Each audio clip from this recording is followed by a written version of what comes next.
ਸਰਕਾਰੀ ਰਜਿੰਦਰਾ ਕਾਲਜ ਬਠਿੰਡਾ ਦੇ BA ਭਾਗ ਪਹਿਲਾ ਪੰਜਾਬੀ ਸਾਹਿਤ ਦੇ ਵਿਦਿਆਰਥੀਓ, ਤੁਹਾਡੇ ਸਿਲੇਬਸ ਦੇ ਵਿੱਚ ਸ਼ਾਮਲ ਕੀਤੀ ਗਈ ਪਾਠ ਪੁਸਤਕ ਇਕਾਂਗੀ ਯਾਤਰਾ, ਜਿਸ ਵਿੱਚ ਪੰਜਾਬੀ ਇਕਾਂਗੀਕਾਰਾਂ ਦੀਆਂ ਪ੍ਰਤਿਨਿਧ ਇਕਾਂਗੀਆਂ ਨੂੰ ਸ਼ਾਮਲ ਕੀਤਾ ਗਿਆ ਹੈ।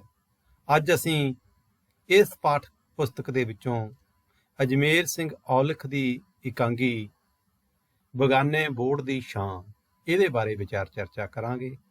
ਇਸ ਦਾ ਵਿਸ਼ਾ ਵਸਤੂ, ਇਸ ਇਕਾਂਗੀ ਦਾ ਜਿਹੜੇ ਪ੍ਰਸ਼ਨ ਉੱਭਰਦੇ ਹੈ ਔਰ ਜਿਨ੍ਹਾਂ ਦੇ ਪੇਪਰ ਦੇ ਵਿੱਚ ਆਉਣ ਦੀ ਸੰਭਾਵਨਾ ਹੈ, ਉਹਨਾਂ ਬਾਰੇ ਵੀ ਚਰਚਾ ਕਰਾਂਗੇ ਆਪਾਂ। ਨਾਲ ਹੀ ਇਸ ਇਕਾਂਗੀ ਦੇ ਵਿਸ਼ੇ ਵਸਤੂ ਸਾਰ ਦੀ ਗੱਲ ਕਰਾਂਗੇ। ਅਜਮੇਰ ਸਿੰਘ ਔਲਖ ਦੀ ਪੰਜਾਬੀ ਸਾਹਿਤ ਨੂੰ, ਪੰਜਾਬੀ ਇਕਾਂਗੀ ਨੂੰ, ਪੰਜਾਬੀ ਨਾਟਕ ਨੂੰ ਦੇਣ ਕੀ ਹੈ, ਉਹਦੇ ਬਾਰੇ ਗੱਲ ਕਰਾਂਗੇ। ਅਤੇ ਇਸ ਇਕਾਂਗੀ ਦੇ ਬਾਰੇ ਆਪਾਂ ਵਿਸਥਾਰ ਦੇ ਨਾਲ ਵਿਚਾਰ ਚਰਚਾ ਕਰਾਂਗੇ। ਅਜਮੇਰ ਸਿੰਘ ਔਲਖ ਹੈ ਨਾ ਜਿਹੜਾ, ਉਹਨਾਂ ਦਾ ਜਨਮ 1942 ਈਸਵੀ ਨੂੰ ਹੋਇਆ। ਪਿੱਛੇ ਜੇ ਉਹ ਇਸ ਫਾਨੀ ਦੁਨੀਆ ਨੂੰ ਅਲਵਿਦਾ ਕਹਿ ਗਏ, ਕਿਉਂਕਿ ਇਹ ਪਾਠ ਪੁਸਤਕ ਉਦੋਂ ਪਹਿਲਾਂ ਦੀ ਸੰਪਾਦਿਤ ਹੋਈ ਵੀ, ਇਸ ਕਰਕੇ 1942 ਤੋਂ ਬਾਅਦ ਅੱਗੇ ਕੁਛ ਨਹੀਂ ਲਿਖਿਆ ਹੋਇਆ। ਵਿਦਿਆਰਥੀਓ, ਅਜਮੇਰ ਸਿੰਘ ਔਲਖ ਦਾ ਜਨਮ 19 ਅਗਸਤ 1942 ਈਸਵੀ ਨੂੰ ਜ਼ਿਲ੍ਹਾ ਸੰਗਰੂਰ ਦੇ ਇੱਕ ਪਿੰਡ ਕੁੰਬੜਵਾਲ ਵਿਖੇ ਹੋਇਆ। ਉਹਨਾਂ ਦਾ ਜੱਦੀ ਪਿੰਡ ਕਿਸ਼ਨਗੜ੍ਹ ਫਰਵਾਹੀ, ਜ਼ਿਲ੍ਹਾ ਬਠਿੰਡਾ ਹੈ। MA ਪੰਜਾਬੀ ਕਰਨ ਉਪਰੰਤ ਉਹ ਨਹਿਰੂ ਮੈਮੋਰੀਅਲ ਕਾਲਜ ਮਾਨਸਾ ਵਿਖੇ ਲੈਕਚਰਰ ਨਿਯੁਕਤ ਹੋ ਗਿਆ ਤੇ ਅੱਜ ਕੱਲ ਅਧਿਆਪਨ ਦਾ ਕਾਰਜ ਕਹਿੰਦਾ ਕਰ ਰਿਹਾ, ਪਰ ਉਦੋਂ ਬਾਅਦ ਉਹ ਉੱਥੋਂ ਰਿਟਾਇਰ ਹੋ ਗਏ ਚੁੱਕੇ ਸੀਗੇ। ਕਾਫੀ ਟਾਈਮ ਪਹਿਲਾਂ ਦੀ ਗੱਲਾਂ ਹੈ ਤਾਂ, ਕਿਉਂਕਿ ਪਾਠ ਪੁਸਤਕ ਉਦੋਂ ਬਹੁਤ ਟਾਈਮ ਪਹਿਲਾਂ ਸੰਪਾਦਿਤ ਹੋਈ ਹੈ, ਉਹਨਾਂ ਦਾ ਲਿਖਿਆ ਹੋਇਆ ਇਹ। ਉਹਨਾਂ ਬਾਰੇ ਜਿਹੜੀ ਜਾਣਕਾਰੀ ਦਿੱਤੀ, ਉਦੋਂ ਬਾਅਦ ਕੁਛ ਲੇਟੈਸਟ ਜਾਣਕਾਰੀਆਂ ਹੁੰਦੀਆਂ ਜਿਹੜੀਆਂ ਉਹ ਐਡ ਹੋ ਜਾਂਦੀਆਂ ਵਿੱਚ। ਅਜਮੇਰ ਔਲਖ ਦੀ ਪੰਜਾਬੀ ਰੰਗਮੰਚ ਵਿੱਚ ਆਮਦ ਪੰਜਾਬੀ ਯੂਨੀਵਰਸਿਟੀ ਦੇ ਮੇਲਿਆਂ ਰਾਹੀਂ ਹੋਈ। ਪੰਜਾਬੀ ਯੂਨੀਵਰਸਿਟੀ ਪਟਿਆਲਾ ਦੇ ਨਾ ਯੂਥ ਫੈਸਟੀਵਲ ਹੁੰਦੇ ਹੈ, ਲੋਕ ਮੇਲੇ ਹੁੰਦੇ ਹੈ। ਉਹਨਾਂ ਲੋਕ ਮੇਲਿਆਂ ਦੇ ਵਿੱਚ ਅਜਮੇਰ ਸਿੰਘ ਔਲਖ ਨੇ ਆਪਣੇ ਇਕਾਂਗੀ ਲਿਖ ਕੇ ਖੁਦ ਕਢਵਾਏ ਪੇਸ਼ ਕੀਤੇ। 1975 ਵਿੱਚ ਉਸਦਾ ਪਹਿਲਾ ਲਘੂ ਨਾਟਕ ਇਸ਼ਕ ਜਿਨ੍ਹਾਂ ਦੇ ਹੱਡੀ ਰਚਿਆ, ਜਿਹੜਾ ਕਿ ਅਰਬਦ ਨਰਬਦ ਧੰਦੂਕਾਰਾ ਵਿੱਚ ਦਿਨਾਧੀਨ ਵੀ ਸ਼ਾਮਲ ਕੀਤਾ ਗਿਆ। ਅਰਬਦ ਨਰਬਦ ਧੰਦੂਕਾਰਾ ਇਹਨਾਂ ਦੇ ਇੱਕ ਇਕਾਂਗੀ ਸੰਗ੍ਰਹਿ ਦਾ ਨਾਂ ਵੀ ਹੈ, ਛੋਟੇ ਨਾਟਕਾਂ ਦਾ ਪਾਠ ਪੁਸਤਕ ਹੈ, ਉਹਦਾ ਇੱਕ ਨਾਂ ਵੀ ਹੈਗਾ। ਪੰਜਾਬੀ ਨਾਟਕ ਵਿੱਚ ਇੱਕ ਘਟਨਾ ਬਣ ਗਿਆ। ਅਸਲ ਦੇ ਵਿੱਚ ਨਾ ਉਦੋਂ ਪਹਿਲਾਂ ਜਿਹੜਾ ਪੰਜਾਬੀ ਇਕਾਂਗੀ ਸੀਗਾ, ਉਹ ਜਿਸ ਵਿਕਾਸ ਦੇ ਪੜਾਅ ਦੇ ਉੱਪਰ ਪਹੁੰਚ ਗਿਆ ਸੀ, ਉੱਥੇ ਜਾ ਕੇ ਖੜੋਤ ਜੀ ਆ ਗਈ ਸੀ ਉਹਦੇ 'ਚ। ਉਹ ਜਿਹੜੇ ਵਿਸ਼ੇ ਸੀਗੇ ਉਹਨਾਂ ਨੂੰ ਰਿਪੀਟ ਹੋ ਰਹੇ ਸੀ ਬਾਰ-ਬਾਰ ਉਹ, ਔਰ ਉਹੀ ਇਕਾਂਗੀਕਾਰ ਲਗਾਤਾਰ ਕਾਫੀ ਸਮੇਂ ਤੋਂ ਲਿਖ ਰਹੇ ਸੀਗੇ। ਅਜਮੇਰ ਸਿੰਘ ਔਲਖ ਦੇ ਪੰਜਾਬੀ ਇਕਾਂਗੀ ਦੇ ਵਿੱਚ ਪ੍ਰਵੇਸ਼ ਦੇ ਨਾਲ, ਪੰਜਾਬੀ ਸਾਹਿਤ ਦੇ ਵਿੱਚ ਪ੍ਰਵੇਸ਼ ਦੇ ਨਾਲ ਇੱਕ ਨਵੀਂ ਜਿਹੜੀ ਰੀਤ ਹੈ ਉਹ ਇੱਕ ਚੱਲੀ ਕਿ ਪੰਜਾਬੀ ਨਾਟਕ ਦੀ ਉਹ ਖੜੋਤ ਖਤਮ ਹੋ ਗਈ। ਇਹਨਾਂ ਨੇ ਨਵੇਂ ਵਿਸ਼ੇ ਲੈ ਕੇ ਆਂਦੇ। ਮੱਧ ਵਰਗੀ ਪੰਜਾਬੀ ਸਮਾਜ ਸੀਗਾ ਜਿਹੜਾ, ਜਾਂ ਨਿਮਨ ਸ਼੍ਰੇਣੀ ਦੀ ਕਿਸਾਨ ਜ਼ਿੰਦਗੀ, ਉਹਦੇ ਬਾਰੇ ਚਰਚਾ ਕੀਤੀ। ਪਿੰਡੂ ਮਾਹੌਲ ਦੀ, ਪਿੰਡਾਂ ਦੀਆਂ ਸੱਥਾਂ ਦੀ ਆਪਣੇ ਨਾਟਕਾਂ ਦੇ ਵਿੱਚ ਚਰਚਾ ਕੀਤੀ। ਉਸ ਤੋਂ ਬਾਅਦ ਉਹਨਾਂ ਨੇ ਜਿਹੜਾ ਬਗਾਨੇ ਬੋੜ ਦੀ ਛਾਂ ਨਾਲ ਉਹ ਪੱਕੇ ਪੈਰੀ ਸਥਾਪਿਤ ਹੋ ਗਿਆ ਪੰਜਾਬੀ ਨਾਟਕ ਖੇਤਰ ਦੇ ਵਿੱਚ। ਹੌਲੀ ਹੌਲੀ ਔਲਖ ਦਾ ਰੁਝਾਨ ਵੱਡੇ ਨਾਟਕਾਂ ਵੱਲ ਵੀ ਹੋ ਗਿਆ। ਹੁਣ ਤੱਕ ਉਸਦੇ 5 ਲਘੂ ਨਾਟ ਸੰਗ੍ਰਹਿ, ਅਰਬਦ ਨਰਬਦ ਧੰਦੂਕਾਰਾ ਪਹਿਲਾਂ ਤੁਹਾਨੂੰ ਦੱਸਿਆ ਸੀ ਜਿਹੜਾ ਮੈਂ, ਬਗਾਨੇ ਬੋੜ ਦੀ ਛਾਂ, ਅੰਨੇ ਨਿਸ਼ਾਨਚੀ, ਮੇਰੇ ਚੋਣਵੇਂ ਇਕਾਂਗੀ ਅਤੇ 4 ਪੂਰੇ ਨਾਟਕ, 7 ਬਗਾਨੇ, ਇੱਕ ਸੀ ਦਰਿਆ, ਕੇਰ ਸਿੰਘ ਦੀ ਮੌਤ, ਸਲਬਾਨ, ਇਹ ਛਪ ਚੁੱਕੇ ਹੈ। ਇੱਕ ਝਨਾਂ ਦੀ ਰਾਤ ਜਿਹੜਾ ਇੱਕ ਹੈਗਾ ਨਾਟਕ, BA ਫੈਨੂਅਲ ਪੰਜਾਬੀ ਇਲੈਕਟਿਵ ਦੇ ਵਿੱਚ, ਪੰਜਾਬੀ ਸਾਹਿਤ ਦੇ ਵਿੱਚ ਪੂਰਾ ਨਾਟਕ ਵੀ ਇਹਨਾਂ ਦਾ ਇੱਕ ਲੱਗਿਆ ਹੋਇਆ। ਔਲਖ ਨੇ ਪਹਿਲੀ ਵਾਰ ਮਲਵਈ ਉਪਭਾਸ਼ਾ ਨੂੰ ਪੰਜਾਬੀ ਨਾਟਕ ਵਿੱਚ ਇੱਕ ਜੁਗਤ ਵਜੋਂ ਵਰਤਿਆ। ਮਾਲਵੇ ਦੇ ਘੱਟ ਜ਼ਮੀਨੇ ਕਿਸਾਨਾਂ ਦੀ ਯਥਾਰਥਕ ਤਸਵੀਰ ਉਸਦੇ ਨਾਟਕਾਂ ਦਾ ਮੁੱਖ ਵਿਸ਼ਾ ਵਸਤੂ ਹੈ। ਇਸ ਤੋਂ ਇਲਾਵਾ ਉਸਨੇ ਲੋਕ ਕਹਾਣੀਆਂ ਨੂੰ ਆਧਾਰ ਬਣਾ ਕੇ ਨਾਟਕ ਰਚਨਾ ਕੀਤੀ। ਉਸ ਨੂੰ ਸਥਿਤੀ ਵਿੱਚੋਂ ਨਾਟਕੀ ਘਟਨਾ ਉਸਾਰ ਕੇ ਪ੍ਰਗਤੀਸ਼ੀਲ ਦ੍ਰਿਸ਼ਟੀਕੋਣ ਤੋਂ ਪੇਸ਼ ਕਰਨ ਦੇ ਵਿੱਚ ਮਹਾਰਤ ਹਾਸਲ ਸੀਗੀ। ਇੱਕ ਉਹਨਾਂ ਕੋਲੇ ਇਸ ਤਰ੍ਹਾਂ ਦਾ ਮਸੌਦਾ ਸੀ, ਇੱਕ ਤਰ੍ਹਾਂ ਦਾ ਐਕਸਪੀਰੀਅੰਸ ਸੀਗਾ ਕਿ ਉਹ ਆਪਣੇ ਜਿਹੜੀ ਗੱਲ ਨੂੰ ਪ੍ਰਗਤੀਸ਼ੀਲ ਦ੍ਰਿਸ਼ਟੀਕੋਣ ਤੋਂ ਕਹਿੰਦਾ ਸੀਗਾ। ਪ੍ਰਗਤੀਵਾਦੀ ਦ੍ਰਿਸ਼ਟੀਕੋਣ, ਮਾਰਕਸਵਾਦੀ ਦ੍ਰਿਸ਼ਟੀਕੋਣ, ਉਸ ਨਜ਼ਰੀਏ ਤੋਂ ਆਪਣੀ ਗੱਲ ਅਜਮੇਰ ਔਲਖ ਕਰਦਾ ਰਿਹਾ। ਔਲਖ ਦੇ ਲਗਭਗ ਸਾਰੇ ਨਾਟਕ ਯਥਾਰਥਵਾਦੀ ਨਾਟ ਸ਼ੈਲੀ ਅਧੀਨ ਰਚੇ ਗਏ ਹਨ। ਉਸ ਦੀ ਪ੍ਰਾਪਤੀ ਮਾਲਵੇ ਦੇ ਯਥਾਰਥਕ ਪਾਤਰਾਂ ਦੇ ਚਿਤਰਨ ਵਿੱਚ ਹੈ। ਰੰਗਮੰਚ ਦੀ ਦ੍ਰਿਸ਼ਟੀ ਤੋਂ ਉਸਦੇ ਸਾਰੇ ਨਾਟਕ ਸਫਲ ਹਨ। ਅਨੇਕ ਵਾਰ ਮੰਚਾਂ ਦਾ ਸ਼ਿੰਗਾਰ ਬਣੇ ਹਨ। ਉਹ ਖੁਦ ਰੰਗਕਰਮੀ ਹੈ। ਪੇਂਡੂ ਰੰਗਮੰਚ ਦੀ ਉਸਾਰੀ ਵਿੱਚ ਉਸਦਾ ਭਰਪੂਰ ਯੋਗਦਾਨ ਹੈ। ਗੁਰਸ਼ਰਨ ਸਿੰਘ ਵਾਂਗ ਉਹ ਪਿੰਡਾਂ ਵਿੱਚ ਜਾ ਕੇ ਨਾਟਕ ਖੇਡਣ ਵਾਲਾ ਸਿਰੜੀ ਨਿਰਦੇਸ਼ਕ ਹੈ। ਉਹ ਨਾ ਆਪਣੀਆਂ ਟੀਮਾਂ ਨੂੰ ਪਿੰਡਾਂ ਦੇ ਵਿੱਚ ਲੈ ਜਾਂਦਾ ਸੀਗਾ। ਉੱਥੇ ਪਿੰਡਾਂ ਦੇ ਵਿੱਚ ਜਿਹੜੇ ਉਹਦੇ ਸਟੂਡੈਂਟ ਸੀ, ਉਹਦੇ ਵਿਦਿਆਰਥੀ ਜਾਂ ਜਿਹੜੇ ਨਾਟਕ ਖੇਡਣ ਵਾਲੇ ਬੱਚੇ ਹੁੰਦੇ ਸੀਗੇ, ਉੱਥੇ ਜਾ ਕੇ ਨਾਟਕ ਖੇਡਦੇ ਸੀ। ਖੁਦ ਵੀ ਉਹਦੇ 'ਚ ਕਈ ਵਾਰੀ ਉਹਨੇ ਰੋਲ ਅਦਾ ਕੀਤਾ। ਉਸ ਦੀਆਂ ਰੰਗਮੰਚੀ ਯੁਕਤਾਂ ਵਿਸ਼ੇਸ਼ ਧਿਆਨ ਦੀ ਮੰਗ ਕਰਦੀਆਂ ਹਨ। ਉਹ ਦਰਸ਼ਕ ਮੁੱਖ ਥੀਏਟਰ ਚੇਤਨਾ ਵਾਲਾ ਨਾਟਕਕਾਰ ਹੈ, ਜਿਸ ਵਿੱਚ ਦਰਸ਼ਕ ਦੀ ਉਸਾਰੂ ਸਮੂਲੀਅਤ ਅਰਥ ਰੱਖਦੀ ਹੈ। ਔਲਖ ਨੂੰ ਪੰਜਾਬੀ ਸਾਹਿਤ ਅਕਾਦਮੀ, ਪੰਜਾਬੀ ਅਕਾਦਮੀ ਦਿੱਲੀ, ਇਆਪਾ ਆਦਿ ਪੁਰਸਕਾਰ ਪ੍ਰਾਪਤ ਹੋ ਚੁੱਕੇ ਹਨ। ਉਸਨੇ ਲੋਕ ਕਲਾ ਮੰਚ ਮਾਨਸਾ ਨਾਂ ਦੀ ਸੰਸਥਾ ਬਣਾ ਕੇ ਪੰਜਾਬੀ ਰੰਗਮੰਚ ਨੂੰ ਭਰਪੂਰ ਯੋਗਦਾਨ ਦਿੱਤਾ ਹੈ। ਉਸਦਾ ਸਾਰਾ ਪਰਿਵਾਰ ਹੀ ਰੰਗਮੰਚ ਨੂੰ ਸਮਰਪਿਤ ਹੈ। ਉਸਦੇ ਕਈ ਸ਼ਾਗਿਰਦ ਵੀ ਪੰਜਾਬੀ ਰੰਗਮੰਚ ਵਿੱਚ ਕੰਮ ਕਰ ਰਹੇ ਹਨ। ਪੰਜਾਬੀ ਨਾਟਕ ਅਤੇ ਰੰਗਮੰਚ ਦੇ ਵਿਕਾਸ ਵਿੱਚ ਅਜਮੇਰ ਸਿੰਘ ਔਲਖ ਦਾ ਵਿਸ਼ੇਸ਼ ਸਥਾਨ ਹੈ। ਹੁਣ ਆਪਾਂ ਉਹਨਾਂ ਦੇ ਜਿਹੜਾ ਨਾਟਕ ਹੈਗਾ ਤੁਹਾਡਾ ਬਗਾਨੇ ਬੋੜ ਦੀ ਛਾਂ, ਇਹਦੀ ਗੱਲ ਕਰਦੇ ਹਾਂ। ਵਿਦਿਆਰਥੀਓ, ਇਹ ਤੁਹਾਡੀ ਜਿਹੜੀ ਪਾਠ ਪੁਸਤਕ ਦੇ ਵਿੱਚ ਜਿੰਨੇ ਵੀ ਨਾਟਕ ਸ਼ਾਮਲ ਕੀਤੇ ਗਏ ਹੈ, ਇਹ ਨਾਟਕ ਬਹੁਤ ਮਹੱਤਵਪੂਰਨ, ਉਹਨਾਂ ਦੇ ਕਾਫੀ ਵਧੀਆ ਸਥਾਨ ਰੱਖਦਾ ਤੇ ਇਹਦੇ ਬਾਰੇ ਅਕਸਰ ਪੁੱਛ ਲਿਆ ਜਾਂਦਾ, ਇਹਦੇ ਵਿਸ਼ੇ ਵਸਤੂ ਬਾਰੇ, ਇਹਦੇ ਸਾਰ ਬਾਰੇ, ਜਾਂ ਇਹਦੇ ਚੋਂ ਕੁਐਸਚਨ ਅਕਸਰ ਪੁੱਛ ਲਏ ਜਾਂਦੇ ਆ। ਇਹਦੇ ਜਿਹੜੇ ਪਾਤਰ ਆ, ਪਹਿਲਾਂ ਉਹਨਾਂ ਨਾਲ ਆਪਾਂ ਜਾਣ ਪਛਾਣ ਕਰ ਲਈਏ। 9 ਪਾਤਰ ਆ ਇਹਦੇ ਚ ਮੇਨ ਮੁੱਖ ਤੌਰ ਤੇ। ਗੱਜਣ ਸਿੰਘ ਇਸ ਇਕਾਂਗੀ ਦਾ ਇਸ ਲਘੂ ਨਾਟਕ ਦਾ ਮੁੱਖ ਪਾਤਰ ਹੈ। ਉਹ ਛੋਟਾ ਕਿਸਾਨ ਹੈ। ਉਮਰ ਉਹਦੀ 50-55 ਸਾਲ ਦੀ ਹੈ। ਗੁਰਨਾਮ ਕੌਰ ਗੱਜਣ ਸਿੰਘ ਦੀ ਪਤਨੀ ਹੈ। ਇਹਦੀ ਉਮਰ 50 ਸਾਲ ਦੀ ਹੈ, 1-2 ਸਾਲ ਘੱਟ ਮੰਨ ਸਕਦੇ ਤੁਸੀਂ। ਗੇਲਾ ਗੱਜਣ ਦਾ ਭਰਾ ਹੈ, ਛੋਟਾ ਭਰਾ ਹੈ, ਉਮਰ ਉਹਦੀ 30 ਸਾਲ ਦੀ ਹੈ। ਸੀਤੋ ਗੇਲੇ ਦੀ ਪਤਨੀ ਹੈ, ਉਮਰ 27 ਸਾਲ ਦੀ ਹੈ। ਪੀਤਾ ਘਰਾਂ ਵਿੱਚੋਂ ਗੱਜਣ ਸਿੰਘ ਦਾ ਭਤੀਜਾ ਹੈ, ਉਮਰ 40 ਸਾਲ ਦੀ ਹੈ। ਪੀਤਾ ਅਸਲ ਦੇ ਵਿੱਚ ਇਸ ਨਾਟਕ ਦਾ ਅਹਿਮ ਪਾਤਰ ਹੈ ਵਿਦਿਆਰਥੀਓ। ਅਮਲੀ ਟਾਈਪ ਪਾਤਰ ਹੈ, ਪਰ ਜਿਹੜੀ ਗੱਲ ਕਹਿਣੀ ਹੈ ਬੜੀ ਠੋਕ ਵਜਾ ਕੇ ਕਹਿੰਦਾ ਹੈ। ਇਹਨੂੰ ਕਿਸੇ ਦਾ ਡਰ ਨਹੀਂ, ਕਿਸੇ ਦਾ ਭੌ ਨਹੀਂ। ਵਿਆਹਿਆ ਵਰਿਆ ਬੰਦਾ ਹੈ, ਪਰ ਬਾਅਦ ਦੇ ਵਿੱਚ ਇਹਦਾ ਜਿਹੜਾ ਭਰਾ ਹੈਗਾ ਉਹ ਕੰਮ ਧੰਦਾ ਕਰਦਾ ਹੈਗਾ ਤੇ ਇਹ ਜ਼ਿੰਦਗੀ ਤੋਂ ਰਿਟਾਇਰ ਹੋ ਜਾਂਦਾ, ਇੱਕਦਮ ਨਸ਼ੇ ਪਾਣੀ ਦੇ ਵਿੱਚ ਲੱਗ ਜਾਂਦਾ। ਕਾਸ਼ੀ ਰਾਮ ਪਿੰਡ ਦਾ ਸੂਦਖੋਰ ਸੇਠ ਹੈ, ਉਮਰ ਇਹਦੀ 60 ਸਾਲ ਦੀ ਹੈ। ਬਿੰਦਰ ਗੱਜਣ ਸਿੰਘ ਦਾ ਸਭ ਤੋਂ ਛੋਟਾ ਮੁੰਡਾ ਹੈ, ਉਮਰ 17 ਸਾਲ ਦੀ ਹੈ। ਇਹ ਕਾਲਜ ਦਾ ਵਿਦਿਆਰਥੀ ਹੈ। ਜੀਤੋ ਗੱਜਣ ਸਿੰਘ ਦੀ ਕੁੜੀ ਆ, ਉਮਰ 20 ਸਾਲ ਦੀ ਹੈ। ਇਹ ਜਿਹੜਾ ਇਹ ਤੋਂ ਆਪਣਾ ਟਹਿਲੇ ਤੋਂ ਵੱਡੀ ਹੈ, ਛੋਟੀ ਹੈ, ਤੇ ਬਿੰਦਰ ਤੋਂ ਵੱਡੀ ਹੈ। ਗੱਜਣ ਸਿੰਘ ਦਾ ਵੱਡਾ ਮੁੰਡਾ ਉਮਰ 22-23 ਸਾਲ। 3 ਬੱਚੇ ਆ ਉਹਦੇ ਵਿਦਿਆਰਥੀਓ। ਹੁਣ ਗੱਲ ਕੀ ਹੈ, ਇਹਨਾਂ ਪਾਤਰਾਂ ਦੇ ਵਿੱਚ ਗੱਜਣ ਸਿੰਘ ਤੇ ਗੁਰਨਾਮ ਕੌਰ ਪਤੀ ਪਤਨੀ ਹੈ, ਇੱਕ ਪਰਿਵਾਰ ਦੇ ਮੈਂਬਰ ਹੈ। ਉਹਨਾਂ ਦੇ 3 ਬੱਚੇ ਆ, ਬਿੰਦਰ, ਜੀਤੋ, ਟਹਿਲਾ। ਬਿੰਦਰ ਸਭ ਤੋਂ ਛੋਟਾ ਹੈ, ਜੀਤੋ ਵਿਚਕਾਰਲੀ ਤੇ ਟਹਿਲਾ ਸਭ ਤੋਂ ਵੱਡਾ ਹੈ। ਦੂਸਰੇ ਉਹਦੇ 2 ਪਾਤਰ ਜਿਹੜੇ ਹੈਗੇ ਗੇਲਾ ਤੇ ਸੀਤੋ, ਇਹ ਗੱਜਣ ਸਿੰਘ ਦੇ ਭਰਾ ਤੇ ਭਰਜਾਈ ਹੈ। ਗੇਲਾ ਉਹਦਾ ਛੋਟਾ ਭਰਾ ਤੇ ਸੀਤੋ ਉਹਦੀ ਛੋਟੀ ਭਰਜਾਈ ਹੈ।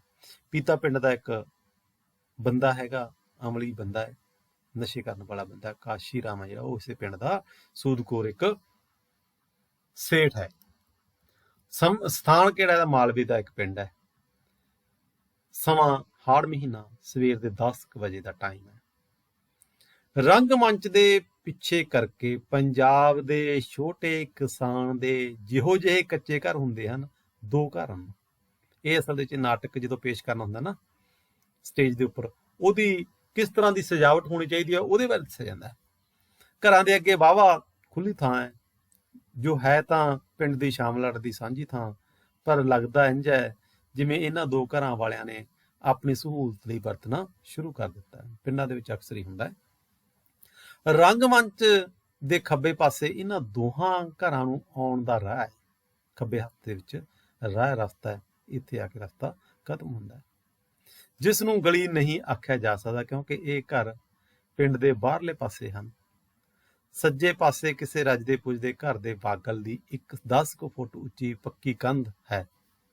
ਕੰਧ ਦੇ ਪਰਲੇ ਪਾਰ ਬਾਗਲ ਵਿੱਚ ਇੱਕ ਬੋਹੜ ਦਾ ਦਰਖਤ ਹੈ ਜੋ ਦਿਸਦਾ ਨਹੀਂ। ਇਸ ਬੋਹੜ ਦਾ ਇੱਕ ਟਾਹਣਾ ਰੰਗਮੰਚ ਉੱਤੇ ਪੈਂਦਾ ਹੈ। ਇਸ ਟਾਹਣੇ ਦੀ ਛਾਂ ਦੇ ਲਾਲਚ ਵਿੱਚ ਹੀ ਪਿਛਲੇ ਘਰ ਵਾਲਿਆਂ ਨੇ ਸ਼ਾਮਲਾਟ ਦੀ ਥਾਂ ਨੂੰ ਵਰਤਣਾ ਸ਼ੁਰੂ ਕਰ ਦਿੱਤਾ ਹੈ। ਜਦੋਂ ਪਰਦਾ ਉੱਠ ਰਿਹਾ ਹੁੰਦਾ ਹੈ ਤਾਂ ਰੰਗਮੰਚ ਉੱਤੇ ਗੱਜਣ ਸਿੰਘ ਡਾਂਗ ਦੇ ਸਹਾਰੇ ਖੜਾ ਹੈ। ਉਸਦਾ ਛੋਟਾ ਮੁੰਡਾ ਬਿੰਦਰ ਅੰਦਰੋਂ ਮੰਜਾ ਲਈ ਨਿਕਲਦਾ ਹੈ। ਮਗਰੋਂ ਇੱਕ ਕਵਿਤਾ ਜਿਹੇ ਉੱਭਰਦੀ ਹੈ। ਜਨਮ ਧਾਰਿਆ ਢਿੱਡ ਦੀ ਲੋੜ ਵਿੱਚੋਂ, ਮਰ ਜਾਣਗੇ ਢਿੱਡ ਦੀ ਲੋੜ ਥੱਲੇ। ਘੜੀ ਸੁੱਖ ਦੀ ਭਾਲਦੇ ਭਲਾ ਕਿੱਥੋਂ, ਜਿਹੜੇ ਰਹਿਣ ਬਗਾਨੜੇ ਬੋੜ ਥੱਲੇ। ਇਹ ਵਿਦਿਆਰਥੀਓ ਕਈ ਵਾਰੀ ਪੁੱਛ ਲਿਆ ਜਾਂਦਾ। ਇਸ ਦੀ ਜਿਹੜੀ ਨਾਟਕ ਦੀ ਸ਼ੁਰੂਆਤ ਕਿਹੜੇ ਬੰਦ ਨਾਲ ਹੁੰਦੀ ਹੈ, ਕਿਹੜੀ ਕਾਵ ਲੈਣਾ ਨਾਲ ਹੁੰਦੀ ਹੈ, ਇਹਨੂੰ ਧਿਆਨ ਨਾਲ ਦੇਖ ਲਿਓ, ਬਾਚ ਲਿਓ। ਗੱਜਣ ਸਿੰਘ ਤੋਂ ਇਹ ਨਾਟਕ ਸ਼ੁਰੂ ਹੁੰਦਾ। ਵਿੱਚੋਂ ਗੱਜਣ ਸਿੰਘ ਬਿੰਦਰ ਦੇ ਮੰਜਾ ਡਾਉਣ ਪਿੱਛੋਂ, ਲੈ ਸ਼ੇਰ ਵਗਿਆ ਪਾਣੀ ਦੀ ਗੜਬੀ ਵੀ ਧਰ, ਜਾਂ ਹੁਣ ਲੱਗਦੇ ਹੱਥ। ਬਿੰਦਰ ਅੰਦਰ ਜਾਂਦਾ ਹੈ। ਗੱਜਣ ਸਿੰਘ ਵਾਖਰੂ ਸੱਚੇ ਪਾਤਸ਼ਾਹ ਤੰਦਰੁਸਤੀਆਂ ਬਖਸ਼ੀ ਮੇਰੇ ਮਾਲਕਾ ਕਹਿੰਦਾ ਕਹਿੰਦਾ ਬੈਠ ਜਾਂਦਾ ਹੈ। ਉਸ ਦੀ ਖੱਬੀ ਲੱਤ ਸੱਟ ਲੱਗਣ ਕਾਰਨ ਬੰਨੀ ਹੋਈ ਹੈ। ਬਿੰਦਰ ਪਾਣੀ ਦੀ ਗੜਬੀ ਲਿਆ ਕੇ ਧਰਦਾ ਹੈ। ਬਸ ਜਿਉਂਦਾ ਰਹਿ ਸ਼ੇਰਾ। ਬਿੰਦਰ ਫੇਰ ਅੰਦਰ ਚਲਾ ਜਾਂਦਾ ਹੈ। ਉਹ ਭਾਈ ਬਿੰਦਰਾ, ਟਹਿਲੇ ਦੀ ਰੋਟੀ ਥੋੜਾ ਜਿਹਾ ਔੜ ਕੇ ਲੈ ਜਿਓ, ਟਿੱਕੀ ਚੜੀ ਦਾ ਗਿਆ ਪਾਣੀ ਲਾਉਣ, ਭੁੱਖਾ ਹੋਊ ਵਿਚਾਰਾ। ਬਿੰਦਰ ਇਸ ਗੱਲ ਨੂੰ ਅਣਸੁਣੀ ਜੀ ਕਰ ਦਿੰਦਾ, ਅੰਦਰ ਹੀ ਚਲਾ ਜਾਂਦਾ। ਗੱਜਣ ਸਿੰਘ ਹੱਥ ਧੋਂਦਾ ਹੈ, ਪਰਨੇ ਨਾਲ ਹੱਥ ਸਾਫ਼ ਕਰਕੇ ਗੁਟਕਾ ਖੋਲ ਕੇ ਪੜਨ ਲੱਗ ਜਾਂਦਾ ਹੈ। ਥੋੜੇ ਚਿਰ ਪਿੱਛੋਂ ਮੁੜਕੋ ਮੁੜਕੀ ਹੋਇਆ ਪੀਤਾ ਆਮਲੀ ਹੱਥ ਵਿੱਚ ਚਿਲਮ ਫੜੀ ਆਉਂਦਾ ਹੈ। ਪੀਤਾ, ਅੱਗ ਕੀ ਵਰਦੀ ਹੈ ਚਾਚਾ ਸਿਆਂ, ਬਸ ਪੁੱਛੀ ਕੁਛ ਨਾ, ਇੱਥੇ ਬੋੜ ਥੱਲੇ ਕੁਛ ਆਰਾਮਦਾਰੀ ਹੈ। ਖੁੰਡ ਉੱਤੇ ਬੈਠ ਜਾਂਦਾ ਹੈ। ਕੀ ਕਹਿੰਦਾ ਹੈ? ਇਹ ਉਹਨੂੰ ਕੁਐਸਚਨ ਵੀ ਕਰਦਾ ਹੈ ਗੱਜਣ ਸਿੰਘ। ਹਾਂ, ਵੱਟ ਕੁਛ ਜ਼ਿਆਦਾ ਹੀ ਹੋਇਆ ਪਿਆ, ਮੀਂਹ ਕਣੀ ਦਾ ਵੀ ਕੋਈ ਮੂੰਹ ਮੱਥਾ ਨਹੀਂ ਦੀਂਦਾ। ਗਰਮੀ ਦਾ ਮਹੀਨਾ ਵਿਦਿਆਰਥੀਓ। ਪੀਤਾ, ਚਲੋ ਉਹਦੀ ਰਜਾ। ਗੱਜਣ ਸਿੰਘ ਦੀ ਬੰਨੀ ਲੱਤ ਵੱਲ ਵੇਖ ਕੇ ਫਿਰ, ਕਿਵੇਂ ਆਇਆ ਨੀ ਚਾਚਾ ਸੂ ਦੀ ਲੱਤ ਨੂੰ ਰਾਮ ਅਜੇ? ਗੱਜਣ ਸਿੰਘ, ਉਹ ਕਿੱਥੇ ਪੀਤਾ ਸਿਆਂ, ਮਹੀਨਾ ਹੋ ਗਿਆ ਅੱਜ ਲੱਤ ਨੂੜੀ ਨੂੰ, ਉੱਤੋਂ ਕੰਮ ਦੀ ਰੁੱਤ, ਬੜਾ ਕਸੂਤਾ ਹੋਇਆ ਪਿਆ, ਕੀ ਕਰੀਏ? ਪੀਤਾ, ਉਹ ਐਵੇਂ ਨਾ ਚਾਚਾ ਸਿਆਂ ਫਿਕਰਾਂ ਚ ਰੋੜਿਆ ਕਰ ਗੱਡੀ ਨੂੰ, ਮੁੰਡਾ ਤੇਰਾ ਕਮਾਊ, ਛੋਟਾ ਵੀ ਸੁੱਖ ਨਾਲ ਸਾਲ 6 ਮਹੀਨਿਆਂ ਨੂੰ ਕਿਸੇ ਅਹੁਦੇ ਤੇ ਲੱਗ ਜੂ, ਫੇਰ ਤੂੰ ਕਾਹਦਾ ਪਿੱਛੇ ਚਿੰਤਾ ਦੀ ਚਿਖਾ ਤੇ ਬੈਠਾ ਹੈ? ਆਹ ਦੇਖ ਬੋਹੜ ਦੀ ਛਾਂ ਥੱਲੇ ਤੇਰੇ ਸਮਝ ਲੈ ਘਰ ਆ ਕੇ ਪੈਂਦੀ ਐ, ਛਾਵੇਂ ਬੈਠ ਮੰਜਾ ਮੌਜਾਂ ਲੁੱਟ, ਤੂੰ ਕਿਸੇ ਸਾਲੇ ਤੋਂ ਲੈ ਕੇ ਖਾਣਾ? ਕੀ ਕਹਿੰਦਾ? ਗੱਜਣ ਸਿੰਘ, ਤੂੰ ਤਾਂ ਪੀਤਾ ਸਿਆ ਭੋਲੀਆਂ ਗੱਲਾਂ ਕਰਦਾ, ਬੋੜ ਤਾਂ ਤੂੰ ਐਂ ਦੱਸ ਹਵੇਲੀ ਵਾਲਿਆਂ ਦਾ, ਛਾਵੇਂ ਬੈਠੀਏ ਆਪਾਂ, ਇਹ ਕਿਤੇ ਲਿਖਿਆ?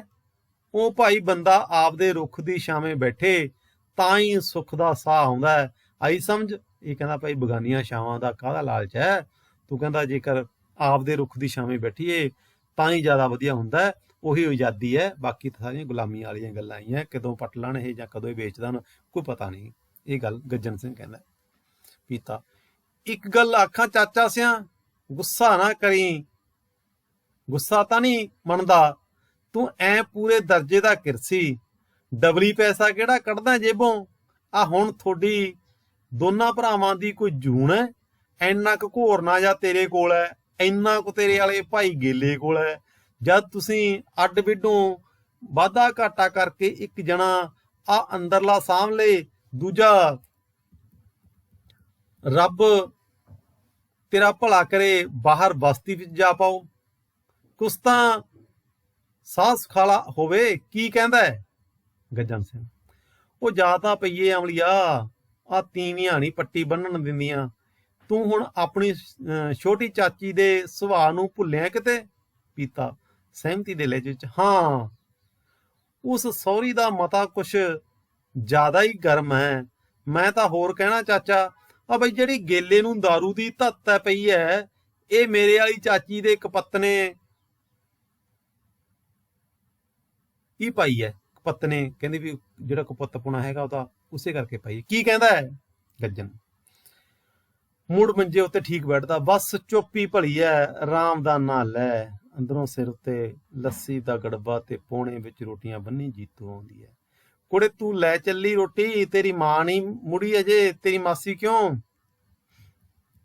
ਜੀਤੋ ਬਾਹਰ ਵੱਲ ਜਾਂਦੀ ਹੋਈ ਕੁਝ ਗੁੱਸੇ ਵਿੱਚ, ਜੇ ਚੁਗਲੀਆਂ ਤੋਂ ਵੇਲ ਮੇਰੇ ਤਾਂ ਹੀ ਮੁੜੇ, ਚਲੀ ਜਾਂਦੀ ਹੈ। ਗੱਜਣ ਮਗਰੋਂ ਜਾਂਦੀ ਹੂੰ, ਸ਼ੇਰਾ ਟੈਲੇ ਨੂੰ ਕਹੀਂ ਪਹਿਲਾਂ ਲੇਹੀ ਵਾਲੀ ਰਮਾਲੇ ਲੈ ਕੀ ਆਖੀਏ ਅਮਲੀਆ ਤੀਵੀਆਂ ਦੀ ਮੱਤ ਨੂੰ। ਤੜਕੇ ਦੀ ਗਈ ਐ ਸੇਖਵਾਂ ਦੇ ਪੱਤੀ, ਅਜੇ ਤੱਕ ਨਹੀਂ ਮੁੜੀ। ਕੱਲੇ ਕਹਿਰੇ ਮੁਟਿਆਰ ਧੀ ਪੁੱਤ ਦੀ ਬਾਹਰ ਜਾਣ ਦੀ ਸਮੋਹ ਹੈ ਕੋਈ? ਕਹਿੰਦਾ ਕੋਈ ਸਮਾਂ ਹੁਣ ਬਾਹਰ ਕੱਲੀ ਨੌਜਵਾਨ ਧੀ ਨੂੰ ਭੇਜੀਏ। ਤੇ ਵਿਦਿਆਰਥੀਓ, ਹੁਣ ਜਿਵੇਂ ਲੇਹੀ ਵਾਲੀ ਰਮਾਲੀ, ਲੇਹੀ ਵਾਲੀ ਖੇਤ ਦਾ ਨਾਂ ਉਹਨਾਂ ਦਾ, ਪਿੰਡਾਂ ਦੇ ਵਿੱਚ ਅਸੀਂ ਅਕਸਰ ਹੀ ਦੇਖਦੇ ਹਾਂ ਜਿਹੜੇ ਅਲੱਗ-ਅਲੱਗ ਟੱਕ ਹੁੰਦੇ ਆ ਉਹਨਾਂ ਦੇ ਨਾਂ ਰੱਖ ਲਏ ਜਾਂਦੇ ਆ। ਪੀਤਾ ਨਾ ਚਾਚਾ ਸਿਆਂ, ਆ ਗੱਲ ਤੇਰੀ ਜਮਾਂ ਝੂਠ ਨਹੀਂ।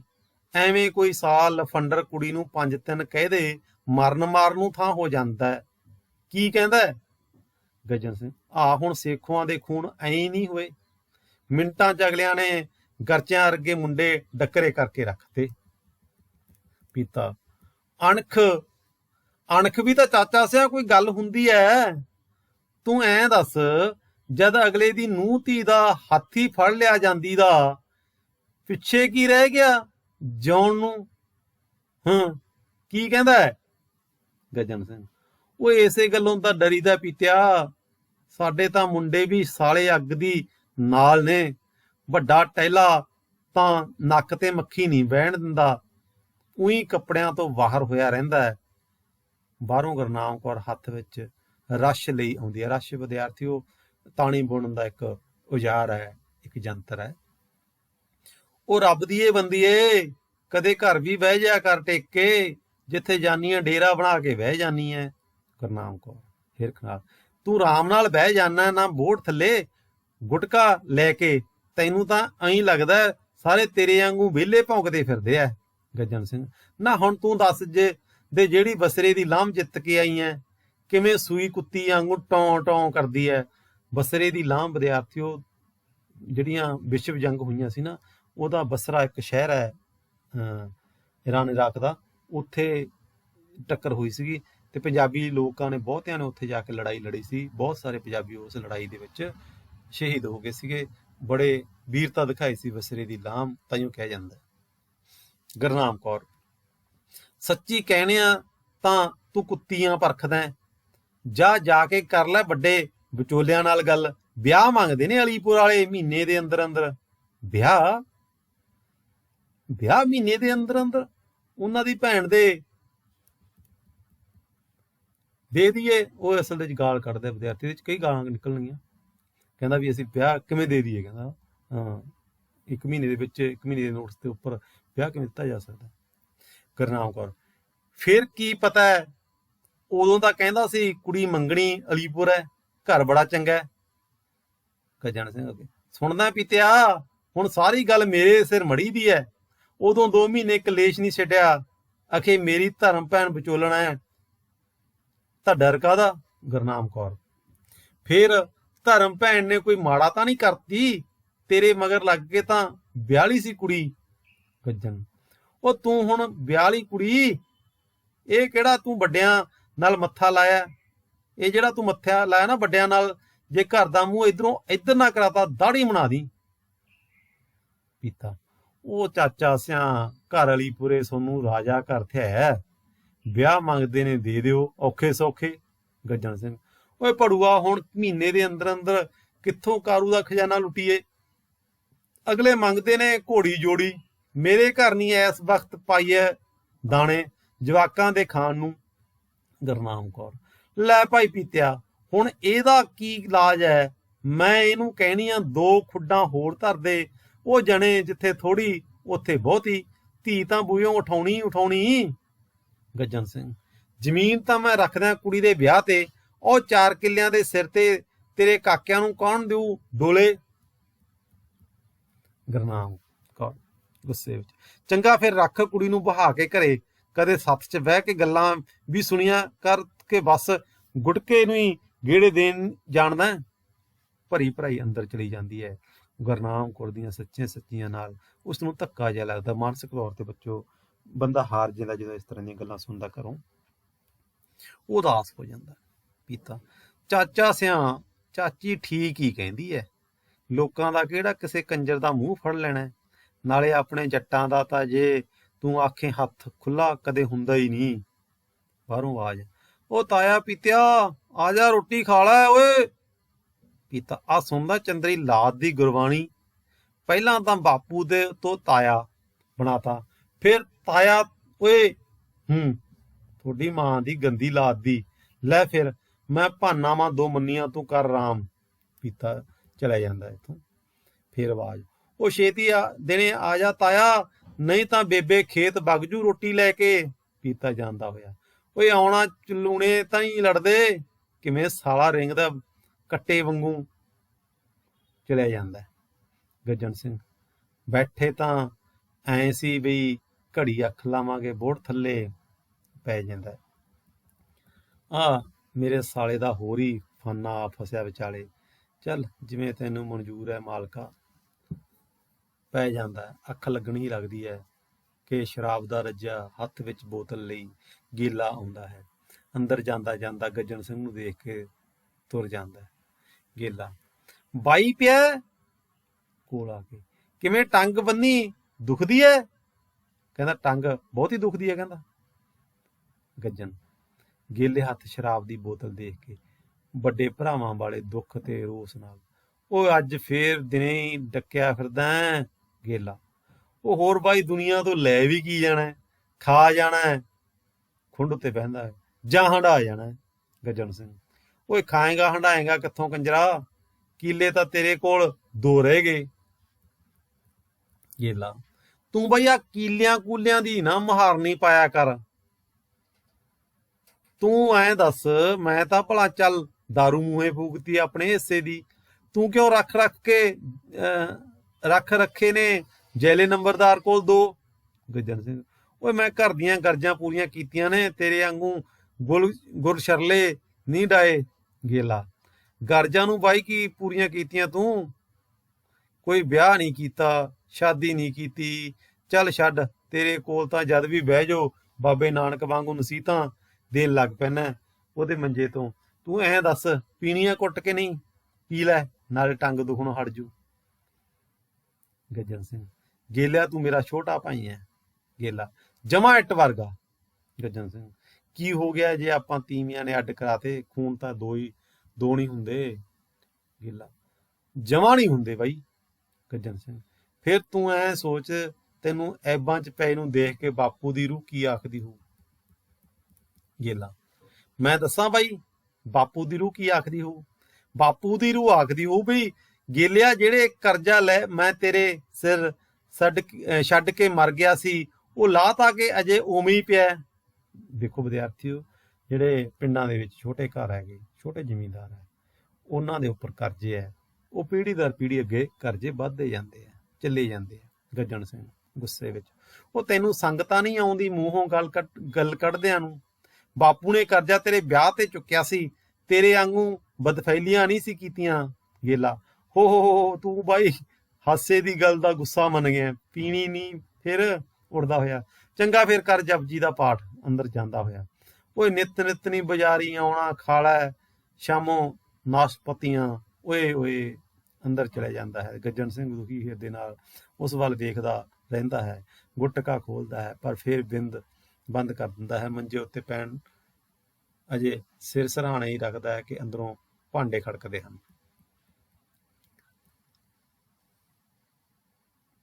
ਭਾਂਡਿਆਂ ਦੀ ਠਾਹ ਠਾਹ ਦੀ ਆਵਾਜ਼ ਆਉਂਦੀ ਹੈ, ਨਾਲ ਹੀ ਬਿੰਦਰ ਦੀ ਆਵਾਜ਼ ਆਉਂਦੀ ਹੈ, ਆ ਚੱਕ ਫਿਰ ਆਪਣੇ ਸੁੱਕੇ ਟੁੱਕੜ।